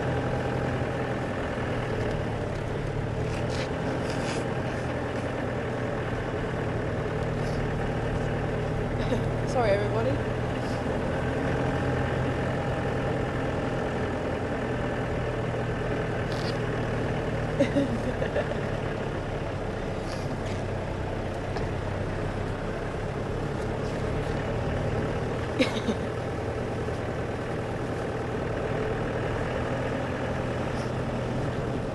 Maybe Becky can show you the sky or something. I'm sure you don't want to see me blowing my nose. You can just turn the camera that way.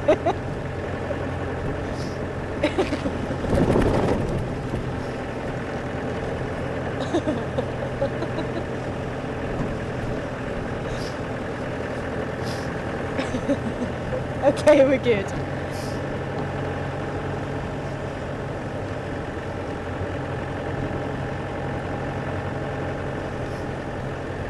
Hi Anita, all the way from Sweden. Good afternoon to you. Hope you're nice and warm where you are. Went to Sweden once. Went to Kolmarden for a conference there. And I was really hoping to see a moose. And I never saw one. We're wondering if the elephant with the tip of the trunk missing and the youngster has been seen since. And I don't know if it was the same one, but we did see An elephant with a tip to a trunk missing. I'm just going to take this. Standing by. Alright, there's space for you on that Sunday. Graham Cylinder. I'll pull it down. Copy, thank you very much, Andrew. Enjoy. Thank you so much.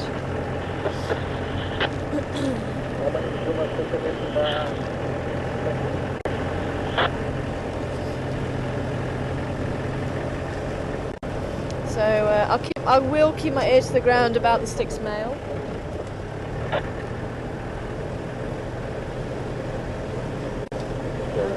And we'll have to keep an ear to the ground to see if he starts roaring. Standing by.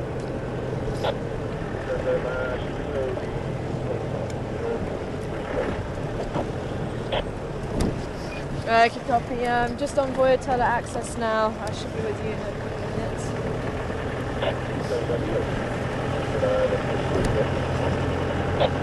Copy, thank you. Sounds like they are getting a little bit more active now. Let's see how we do.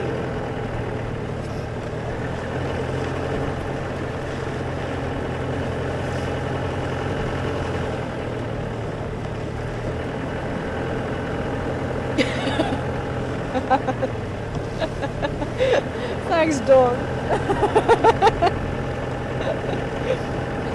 So you're just gonna get us a box of Kleenex and wipes the steering wheel. Actually, I think that's what me and Mark have got to be careful of, not passing the germs between each other so we stay safe. Oh dear.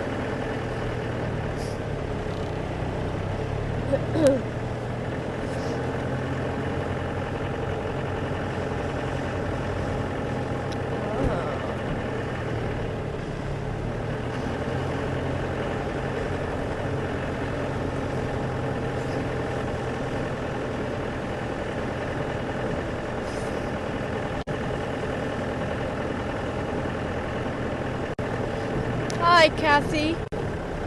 And I'm hoping it's not going to boil over into a huge argument.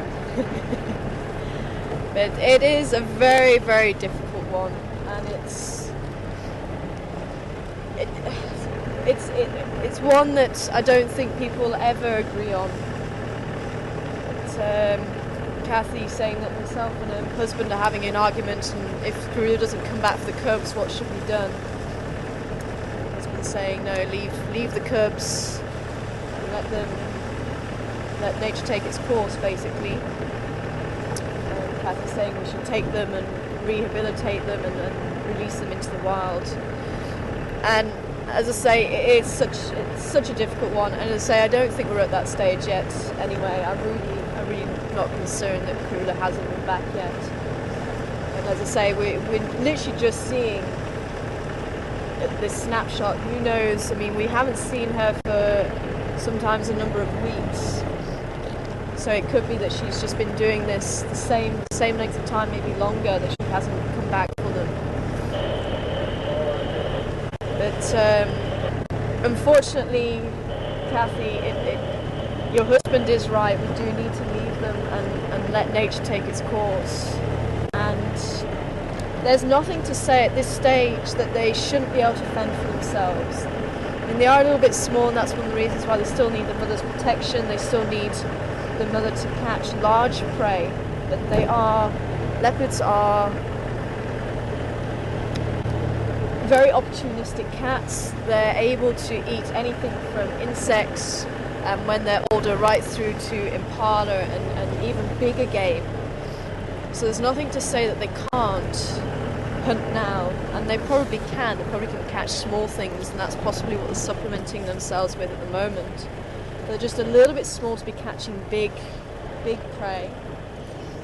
Although I think by about a year old, yearlings have been seen catching impala.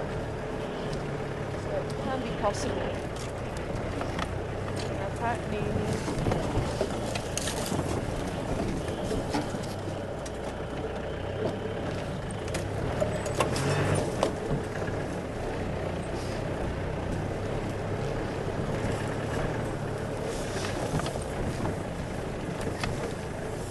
say, Kathy, I know it's not probably what you want to hear, but we do have to let nature take its course, and there is actually quite an overpopulation of leopard here in the Sabi Sands. As I say, they are pretty good at, well, they're doing pretty well, I think, because there's a lot of food available.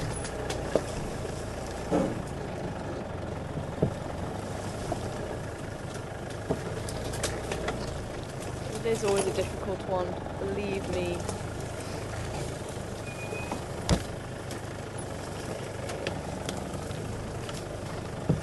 So they've moved off a little bit into the bush.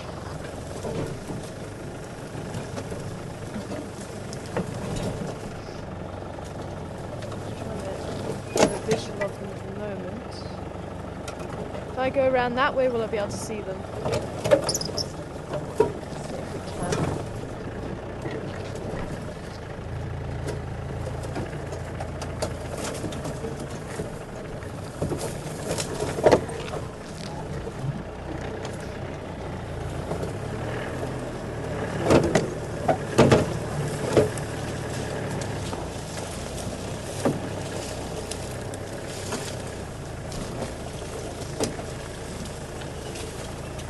See this one here? Yeah, can you see it?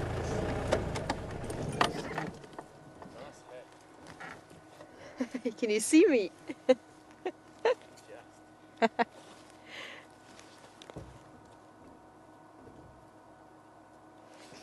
That's the little female.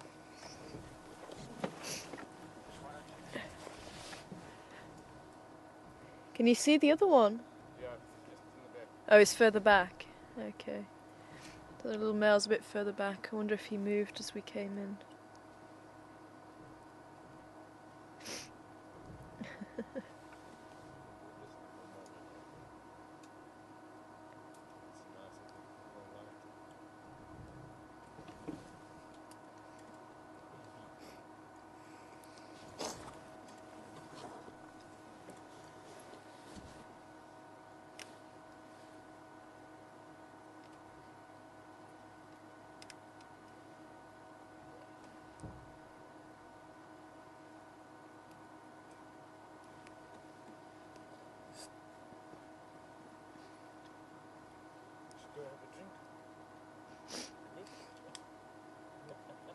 And they're still looking pretty sprightly.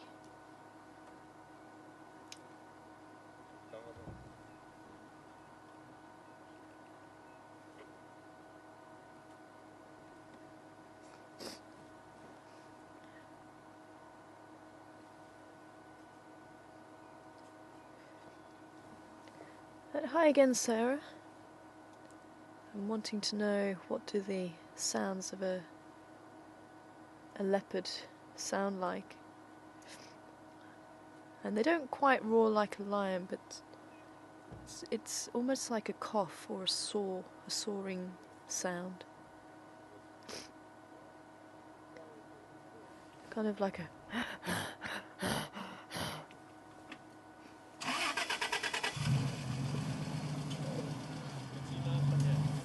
Cool, we'll see if we can move there. Yeah, for sure. No, there's the brother. Yeah. Yeah, now you're bold. Good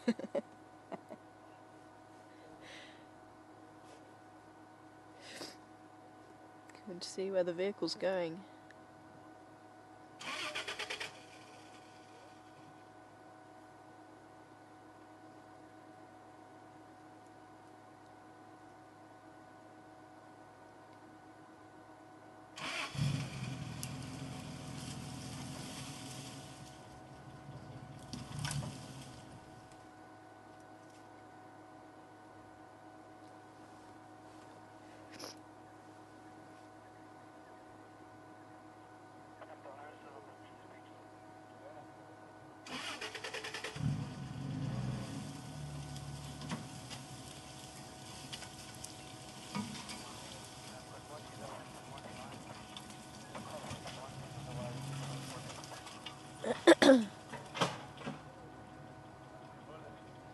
if they're gonna.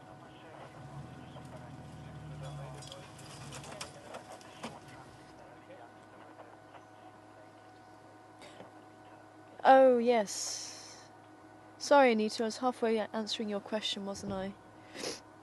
As I was saying, I wasn't too sure if it's the same Ellie or not that had a bit of a trunk missing. There was an elephant that we saw probably about six weeks ago, maybe. I think he's going back to the termite mound. Just keep a watch of him for coming out behind us there as well. But I think he is moving back to the termite mound.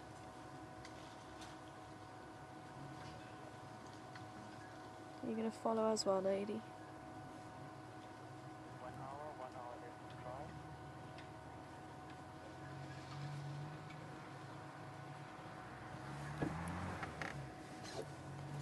Just going to move back just a little bit because we're not going to be able to see through the bushes there.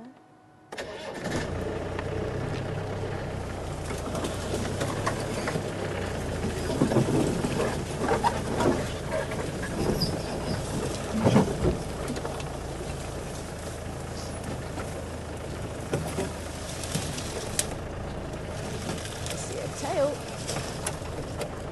You see them there? Sorry.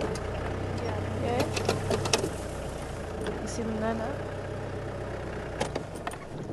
It's actually going to stalk him. Let's see the ears. There's the little female. And the male is actually just the top right. There we go. If we can maybe zoom out so we can get both the cubs. Because then if they do jump on each other.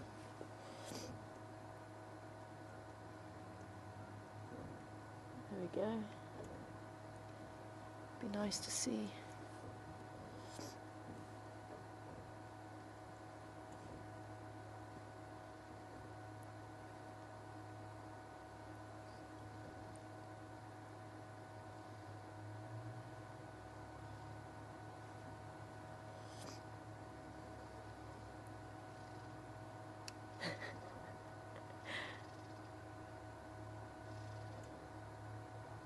And again, look at this practicing.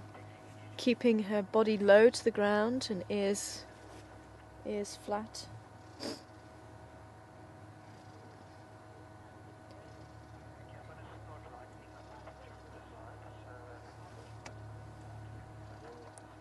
Okay, if we can maybe just zoom out a little bit because she's going to pounce and I want to try and see if we can get what he does as well. There you go, you can see him just coming in there. That's perfect.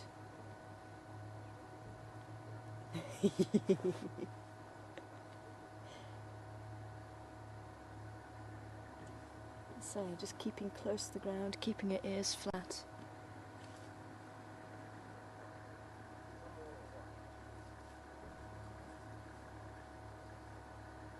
And again, all this is honing their skills.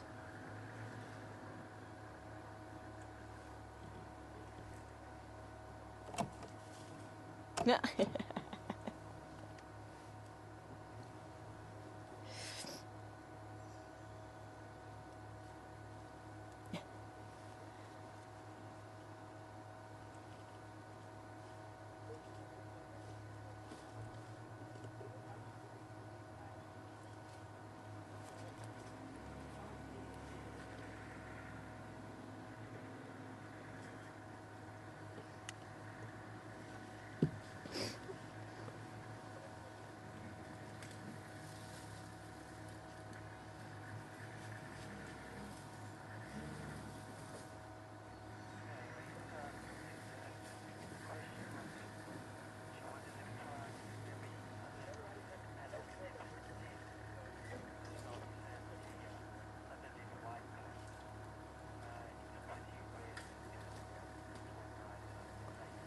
Hi Raisa, and I'm actually struggling. I'm sure there was one. Raisa wanting to know, has there been any adult deaths recently, apart from white cloth? I'm sure there was one, but they are few and far between. Good morning. Good evening. Good, how are you doing? Out to the other side. They're just here, yeah. If I pull back... Have they got... Oh no, he's still here. They were just in this open patch here. Yeah, that's possibly the best. I think there's a little 2-track there that another vehicle's made.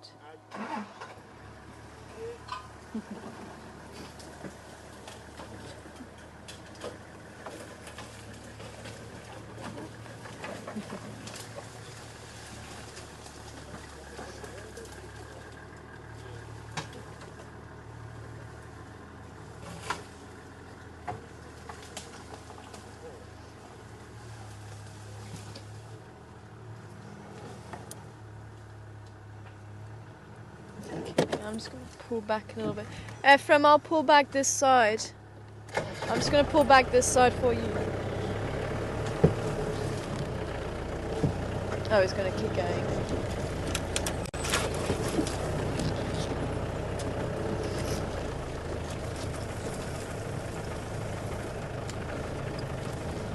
Okay, and just with to let everybody know as well, just with the cubs being on their own, we don't particularly want to spotlight them. If the cubs are with Karula, then it's not a problem, because obviously Karula's there to protect them if there is anything that happens. But with them being on their own, we don't want to put the spotlight on them, so I'm going to try and stay with them as long as we can.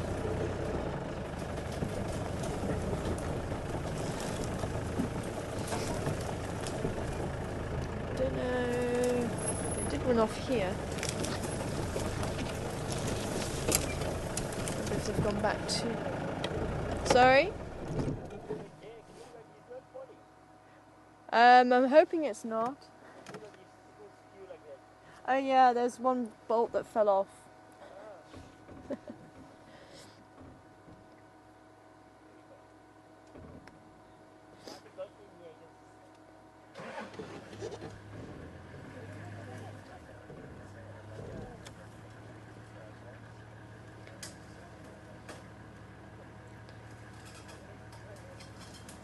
Okay, so I think they are heading back towards the termite mound.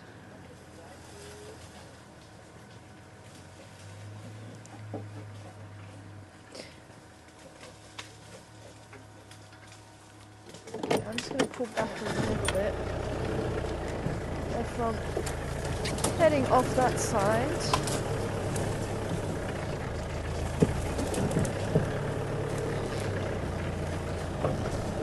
Yeah, I think they are. I think they are heading off. Oh, we got a tree there.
To squeeze in here? No. It's just here. If you let me pull back, then you can pull here. Oh, okay.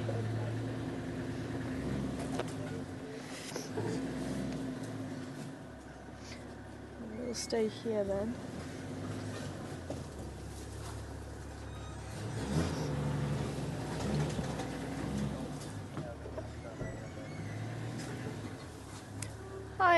Hi again, Annette. Wondering when Karula made her last kill. And that was at Treehouse Dam about 3 days ago too. I think maybe they probably finished feeding about 3 days ago. think she actually moved them. Could even be 2 days ago. I think it's been 2 days since she dropped them here. And it was actually that morning that she was still seen at Treehouse Dam. Do you want Ephraim?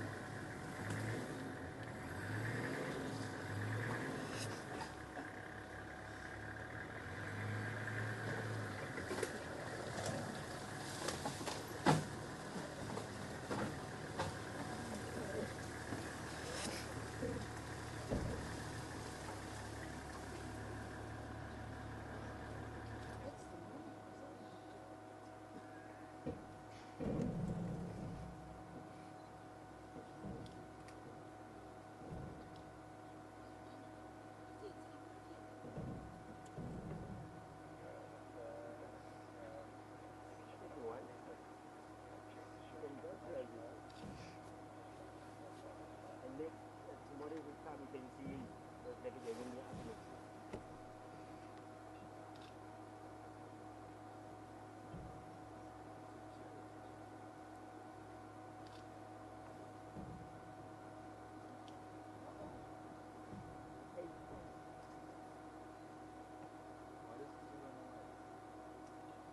He's hungry, he's taking one of the people in the bed. The person sitting beside me is very tasty. Who's the fifth one? It's this one. The fatty smell is the one that doesn't be big for us. But if you fed, he is the big one.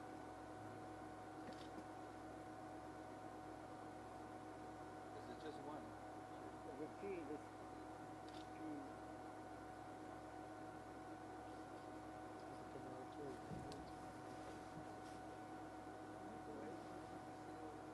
Can we walk over there? yes, long time we didn't see kill. We can take the chance and walk. You haven't seen a kill for a while. Yeah. I was going to send my mother.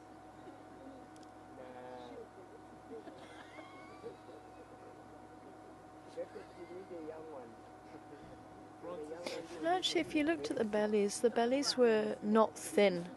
So I think they are still digesting what they have eaten over at Treehouse Dam. And so they wouldn't. So it'll be about 3 days, I think, since they last ate. And leopards are capable of going much longer periods. Oh, I think the little males moving in the background there. The mother's still busy out hunting. Oh, but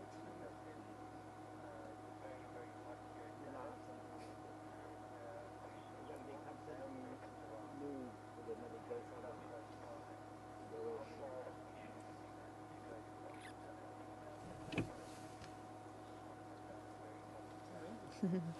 I'm very jealous, very, very jealous, Linda, in hot, hot Dallas. It's not that hot, hot here.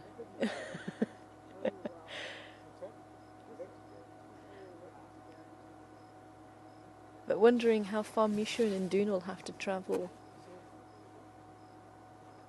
to find females to mate with, if it's just Karula close by and other males.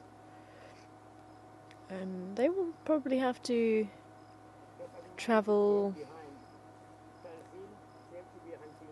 They'll have to keep travelling and be nomadic for a little while, making sure that they avoid the territorial males, especially as they get older. And they may wait until they are old enough and large enough to really challenge a male for territory. They may come back here. There are a number of females on the edge. Oh, she's just through there. I don't know if it's going to be bright enough now, but can you see her through there? Yeah, it's too dark if I zoom in. It may be a little bit lighter. I think it might be lighter on the other side. I don't know. Herman will be able to tell us if we can see or not. But they're climbing the trees now.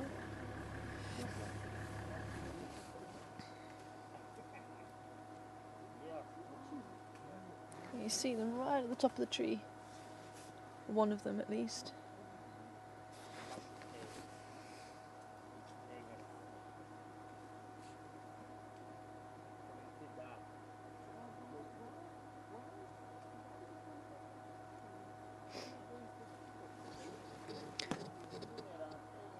But there are a number of females that aren't related to Karula and her family in the area, and if they stay nomadic and they stay in the area, if they get to the females that are in estrus before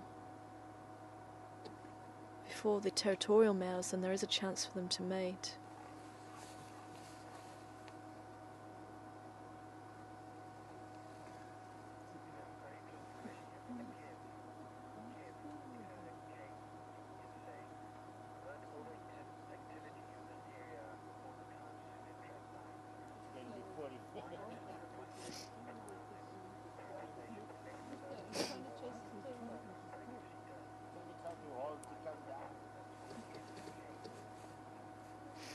Interesting thought, Kev.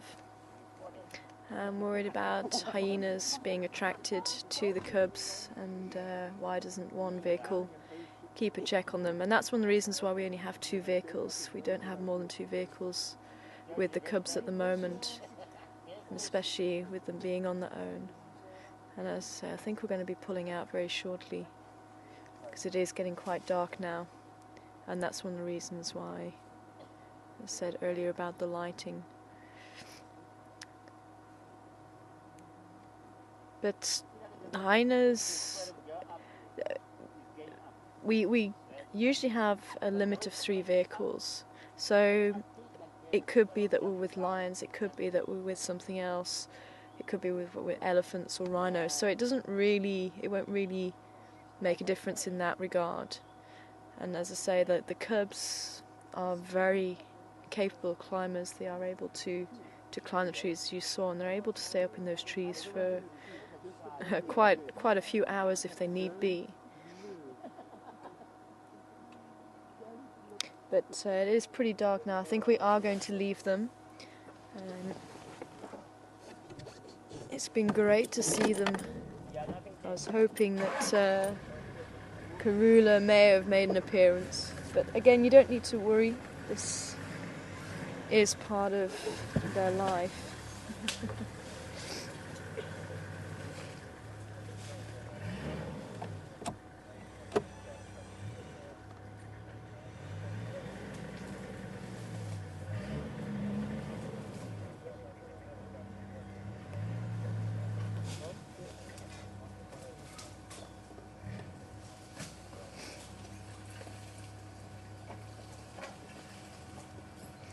And hi again, Annette. I'm just going to let the other vehicle leave, and then we'll leave as well. But as I say, Kev, that's why some of the rules are laid down, and that's one of the reasons why we're going to leave them now. So I was staying until it got too dark to see them. But hyenas are mostly active at night, so during the day it's not too much of a problem as well. But that, as I say, is another reason why we're going to leave them now. Hyenas tend to become active this time of day. But having 1 vehicle or 2 vehicles actually at the site doesn't really make too much of a difference. But it does to the cubs. We don't want to have too much movement around the cubs at this stage. Annette wondering about the spotlight. And obviously I was just saying about the spotlight. And it could possibly endanger the cubs. Unfortunately, we don't really have much say over what everybody else does.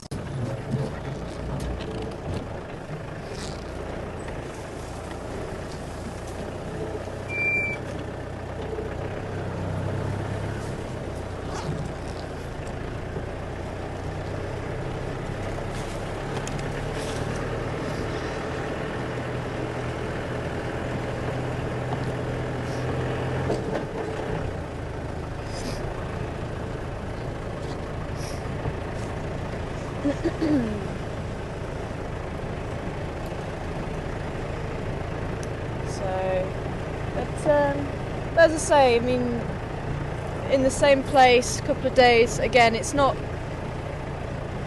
too much of an issue.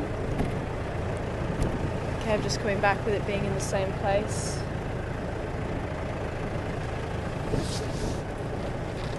As I say, we've got the hyenas at the communal den site going back there, and they also, the cubs also can be at a great risk from other animals. And yet we can go back there to the same place.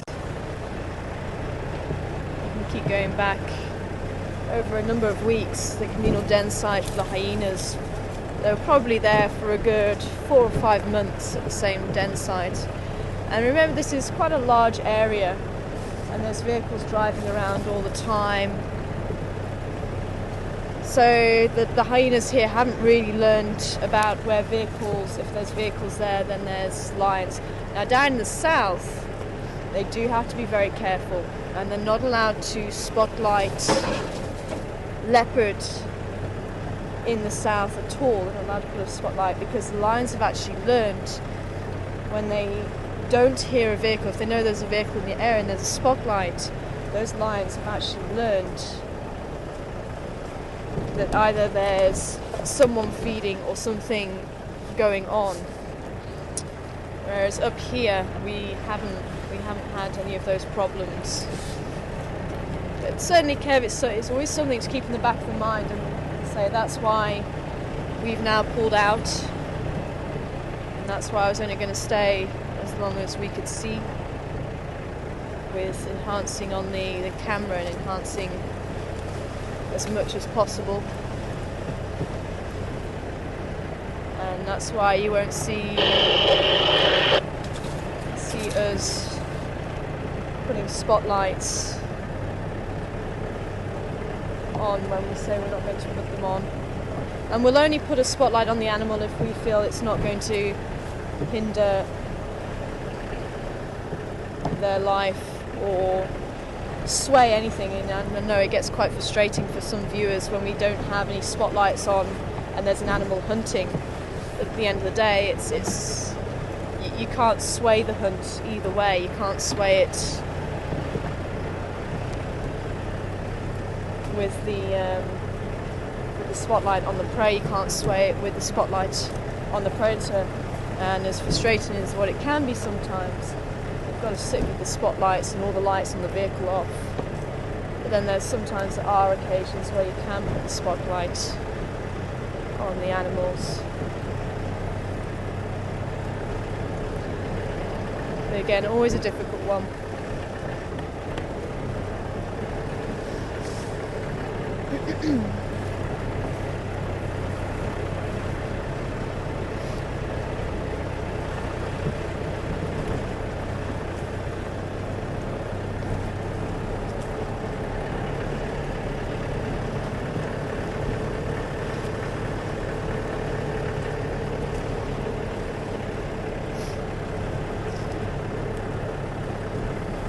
Hi Deborah,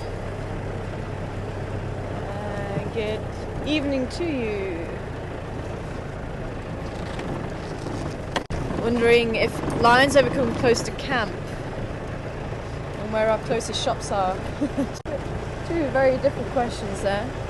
But lions can and do, come close to camp, although not as much as the leopards do. In some areas the lions may come closer than leopards do. Just depends on the area again and what goes on in that area.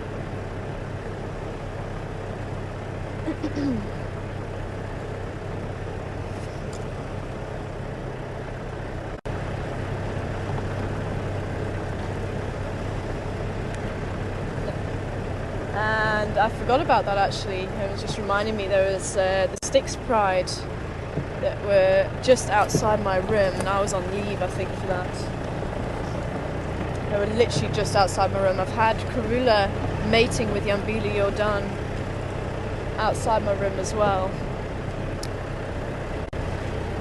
So we do get a range of animals that come through camp, but not on a regular basis, but it does happen.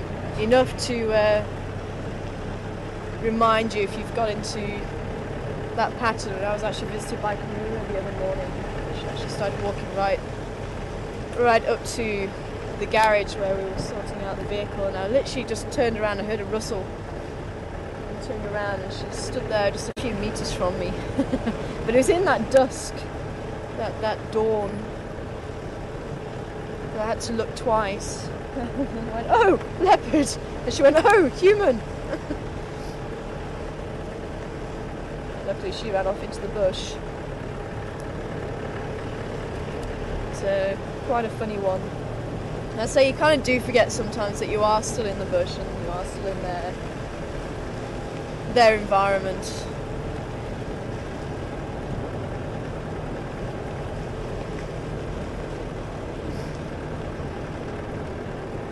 I say it takes sometimes something like that just to knock you back on your feet and go, no, actually you are still living in the bush. Animals can and do come visit.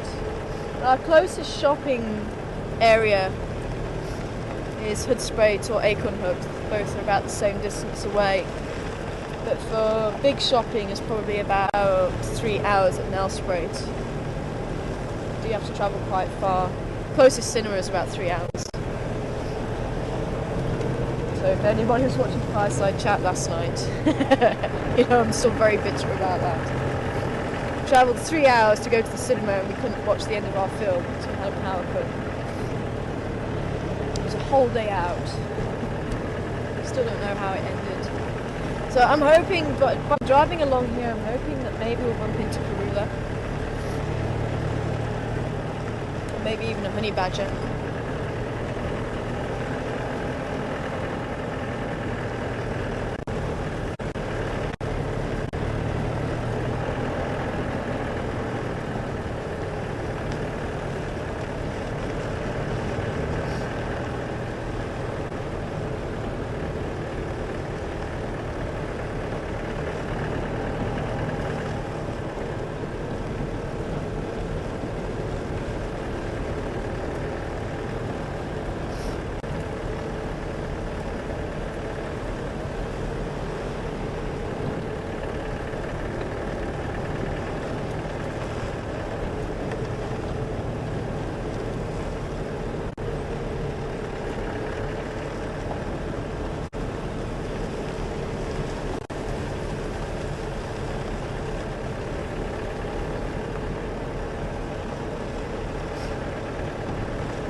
Hello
everyone, this is Hadman in Final Control, and we're just going through a bit of a bad signal area. Those of you that have been with us from the beginning of drive, we have been having quite a couple of odd signal breakups.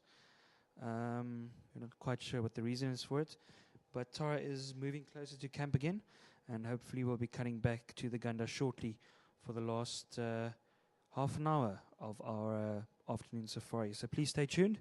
We'll be cutting live to our broadcast vehicle again shortly.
Welcome back, everybody. I was wanting to take Mvubu Road and actually wasn't concentrating, and fortunately we went into a slightly bad signal spot there. We're back on Gowrie cut line, and I think what we're going to do is take maybe Vulture's Nest and go through Spaghetti Junction and come out the other side and see if there's any chance of bumping into Porcupine. Like we saw some tracks around there the other day.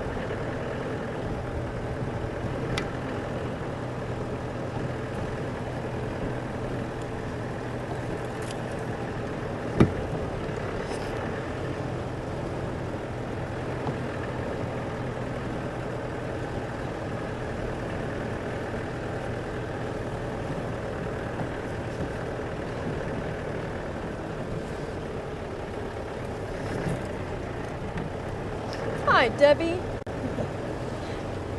And I hope you're well again. Getting confused, so many Debbies coming in, so. But, wanting to know do we stay close to the lodge, or is there any chance of having us closer encounters at the lodge as we do? And there's no fences apart from an elephant fence, just about one strand of electric fencing around the lodge, because sometimes the elephants can do some structural damage. So there's a fence to stop the elephants. I'm hearing movement. Why am I hearing movement?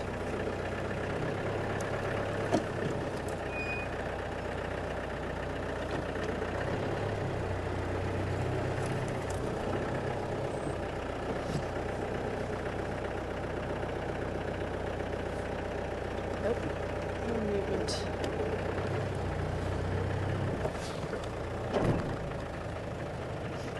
Ah, I was convinced I heard something here. Oh well.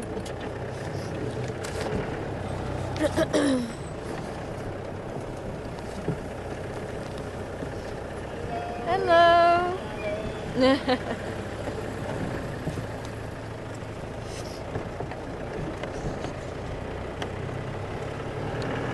So it is possible, and we've actually had days where we sat with Karula and the cubs on the deck of room number 3 and 4 at Voyatella Lodge. She tends to utilise the lodge when there's nobody staying there, but she has used it, or areas of it, when there are people staying there, maybe hiding the cubs away underneath the rooms on occasion before. But that respect between human and leopard is still there. Humans don't try and pat her, and she doesn't try and kill the humans.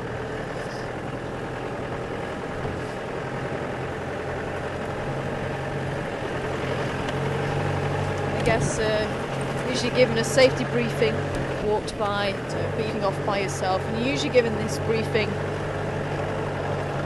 once you reach the lodges.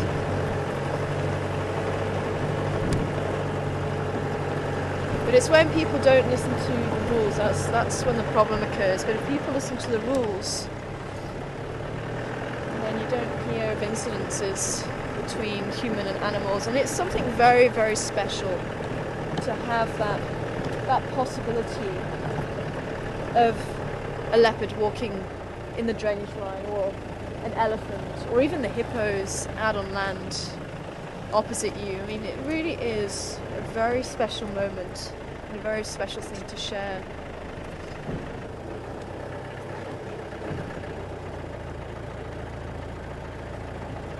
I did see a little bush baby in here. A little bush baby, where are you?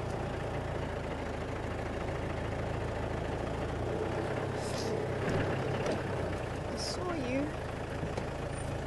He bounced away. Oh, there he is. You see just where my spotlight's shining. There you go. Yep, just there. There you go. Okay, again, just using the spotlight just to locate the animals, and then just shining or bouncing the spotlight off the branch so we don't blind the animals. You can see those huge eyes of the bush baby, and they shine back this bright orange.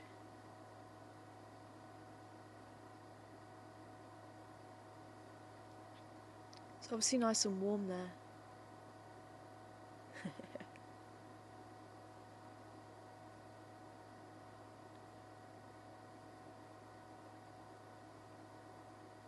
Huge ears, listening for any insects that are moving around, maybe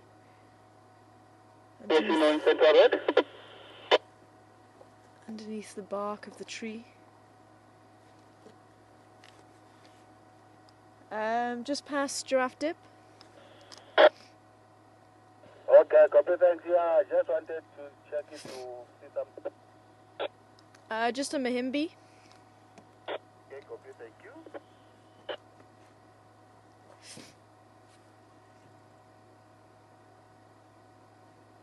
That's why I was looking away. Just put a little bit more light on it. Tiny little primate. And capable of jumping extremely far for its size. You can see those ears twitching. Okay, they're coming. Stand by. Everything back in 3. Which position? 8.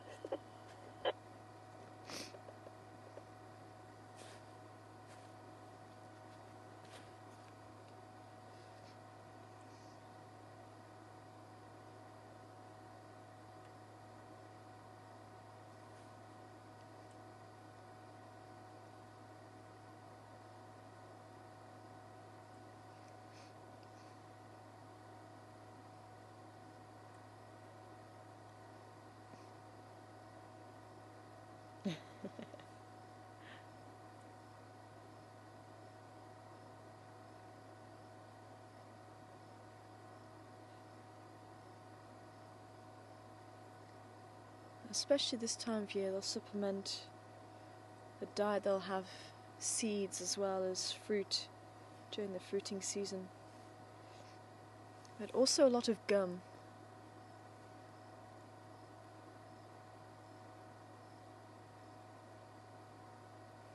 You're waking up, little one.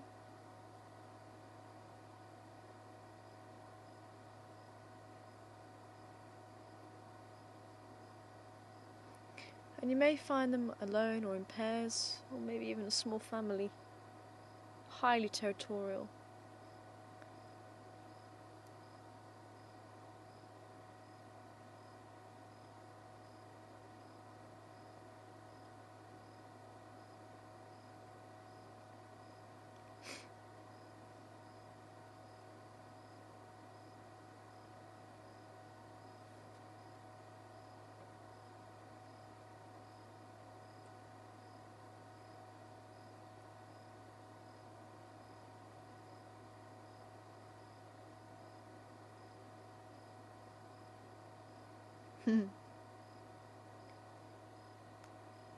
Actually, just in the other corner now.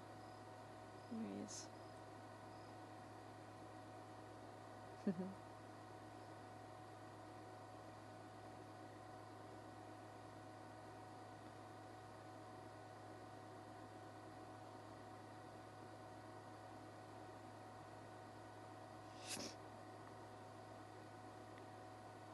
Just waiting to see if he's going to jump. He looks like it.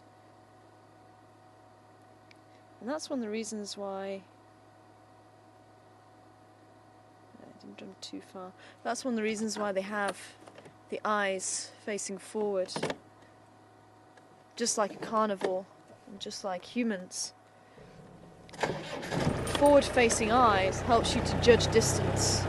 So for an animal that jumps, like the bush baby, you need to be able to judge distance extremely well. Same with the carnivore, you need to be able to judge the distance. That's why they have what's known as binocular vision.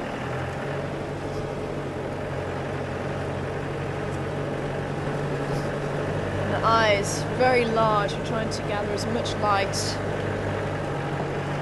as possible, so they're able to see extremely well in the dark. Bush baby! Lesser Gallego.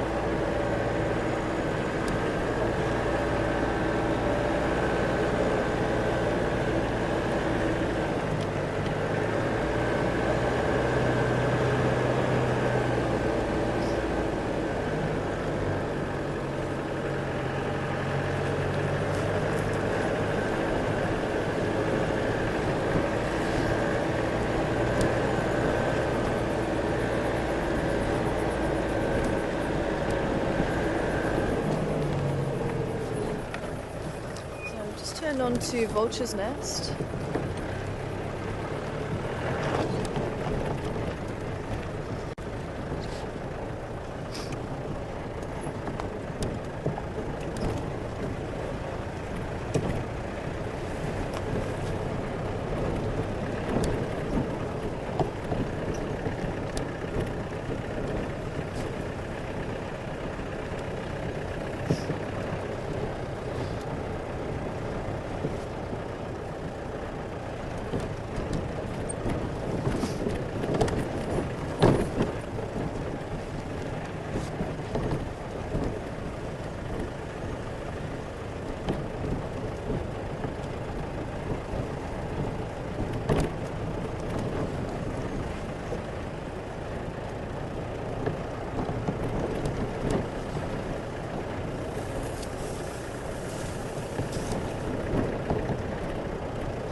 I'm not too sure who this is from. Apparently there's no name at the moment.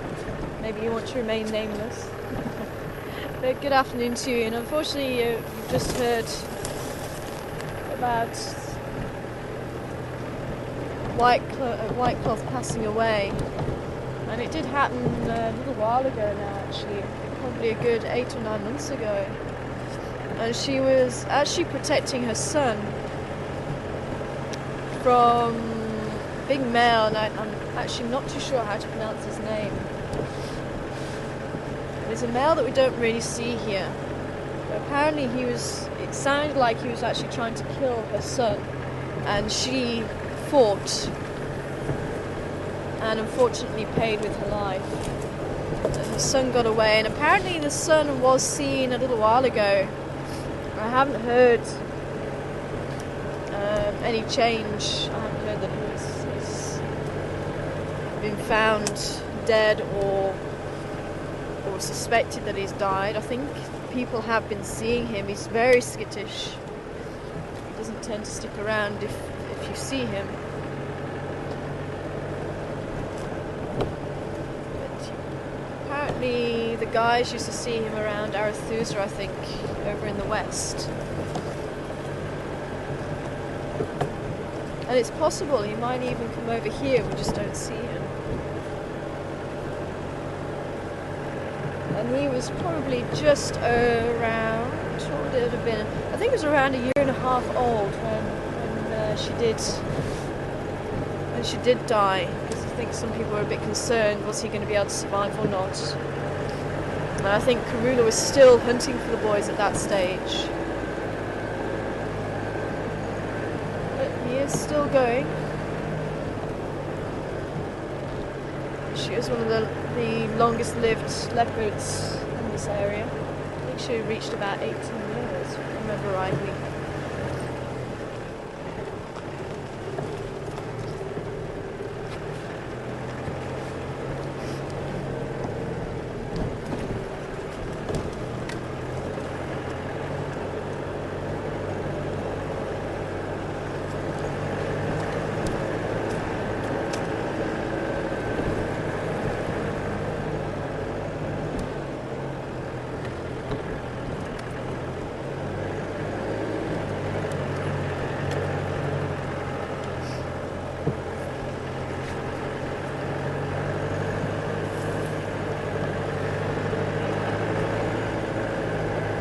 Angie! Hi Angie!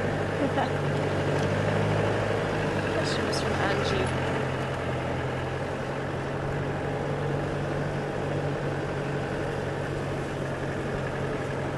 See a pair of legs up ahead. The legs belong to a giraffe. A quick look at the giraffe. We're not going to stay too long with him. We haven't seen a giraffe on drive this afternoon.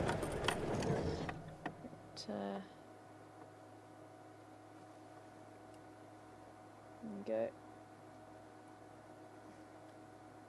Proof that giraffes still around after dark. They don't always go to sleep.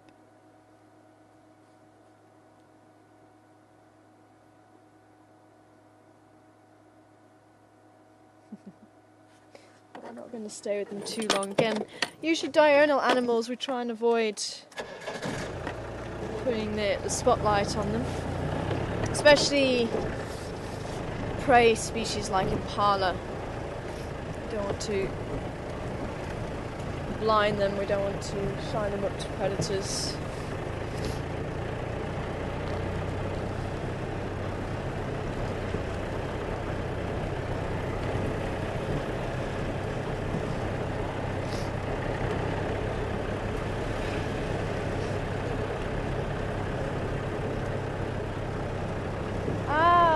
Thanks, Patty. And good evening to you. Great to hear from you, Patty. I hope you're well. I hope you're enjoying Independence Day today. Patty's saying Whitecloth Sonny is alive and well, and he has now been named the Ghost, which I think is very apt.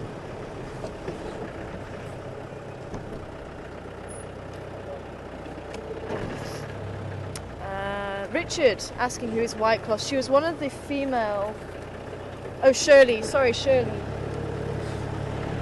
Shirley asking who is White Cloth, and she was one of the female leopards of the area. And I think she came from Mala Mala. I think she was one of the Mala Mala females, which is further south than what we are. But she used to cross over into Karula's territory sometimes, and I was lucky enough to meet her before she actually did pass away. And we saw her son actually just a bit further along on the road that we were just on, Central Road, and that big dip along the road.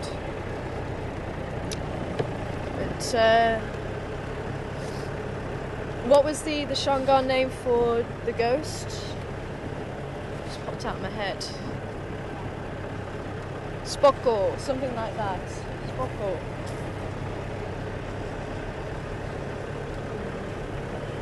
I think the Shangaan name for him is Spoko, which means ghost. As I say, it is very apt. He doesn't tend to stick around too often.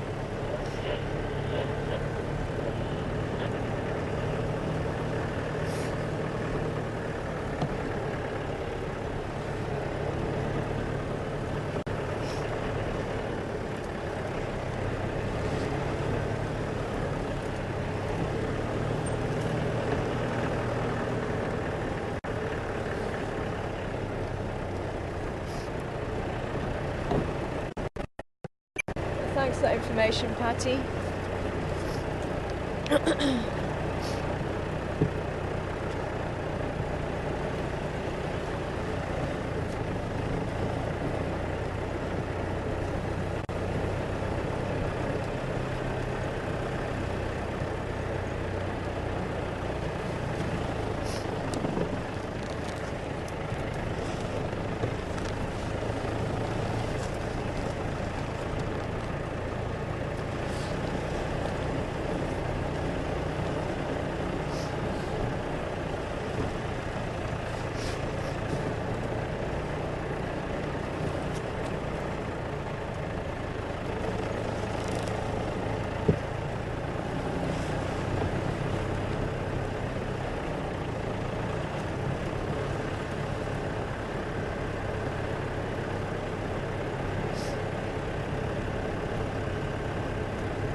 Heading down towards Treehouse Down, because that's where I have seen those porcupine tracks, and you never know, you might just hit it lucky.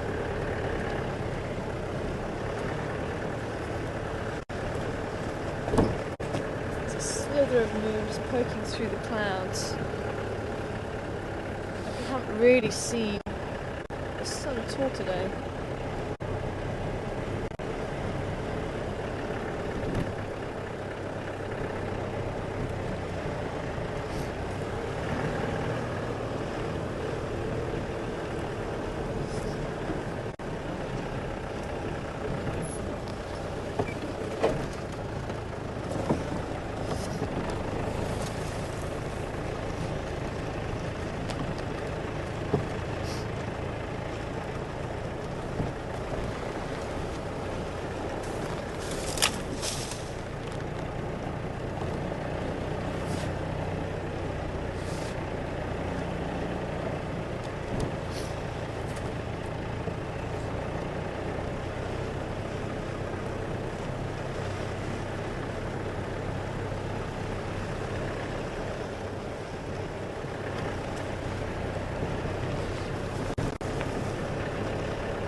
Or even the aardvark. I remember we had aardvark trucks around here a little while ago too.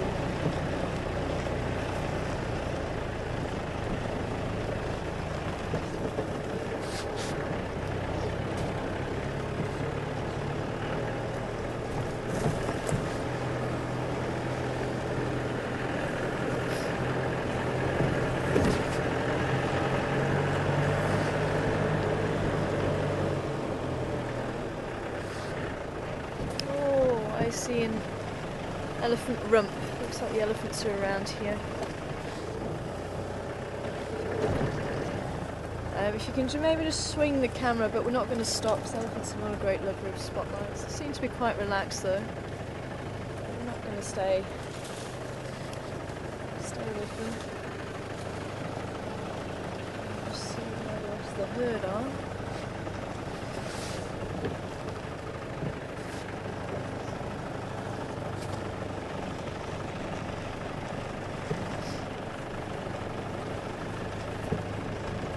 I think this must have been the herd that we were trying to watch a little bit earlier on.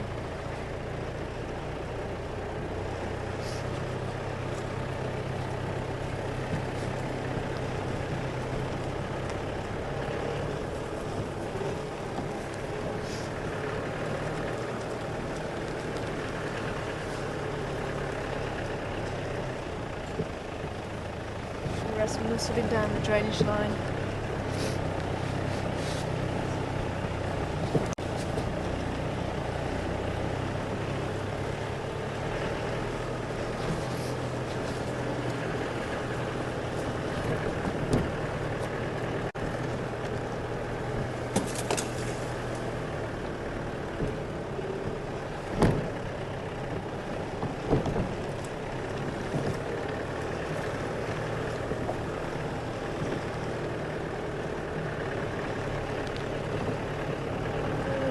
Around by the water's edge.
Thanks, Deborah. Glad you enjoyed the fireside chat. It was quite fun. Eugene is certainly quite a big character.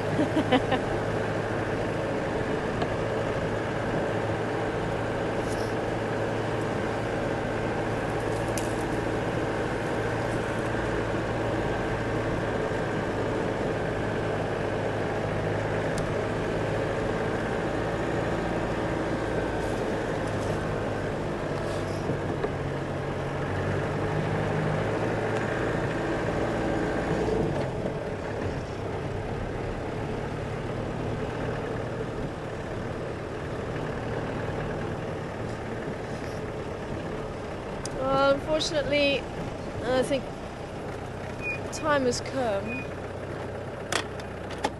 to say goodbye. Oh, that's quite funny. Gunda still wants to carry on. Thank you very much for joining us here on Wild Earth this afternoon. I hope you've enjoyed it. And just to go back to what happened with the cubs, unfortunately we don't really have control over what other guides do, but I certainly will be bringing it up in the meeting, and hopefully we can get that rectified. And hopefully you all understand that sometimes myself and Mark will also pull out of a sighting even though we know you want to see those animals for the sake of those animals. and at the end of the day, those animals are very important to us. So whatever we do, we don't want to interfere with their lives in that regard. So I hope everybody does understand that as well, and the animals come first with us. So as I say, we will be bringing it up in the meeting, and we'll hopefully have an outcome there. But thank you very much for joining us, and it's been quite an interesting ride this afternoon, and I hope Karula will make her way back, and I'm hoping it's going to settle everybody's minds when she does. But I'm sure she's fine. I'm sure she's just out there a little bit further afield, maybe looking for some food. But I am sure she's fine, and I'm sure she will come back to the cubs very soon. But thanks once again for all your questions. It's been great to hear from you, and I'm not too sure if Mark's going to be on drive tomorrow or not. We'll see how he is.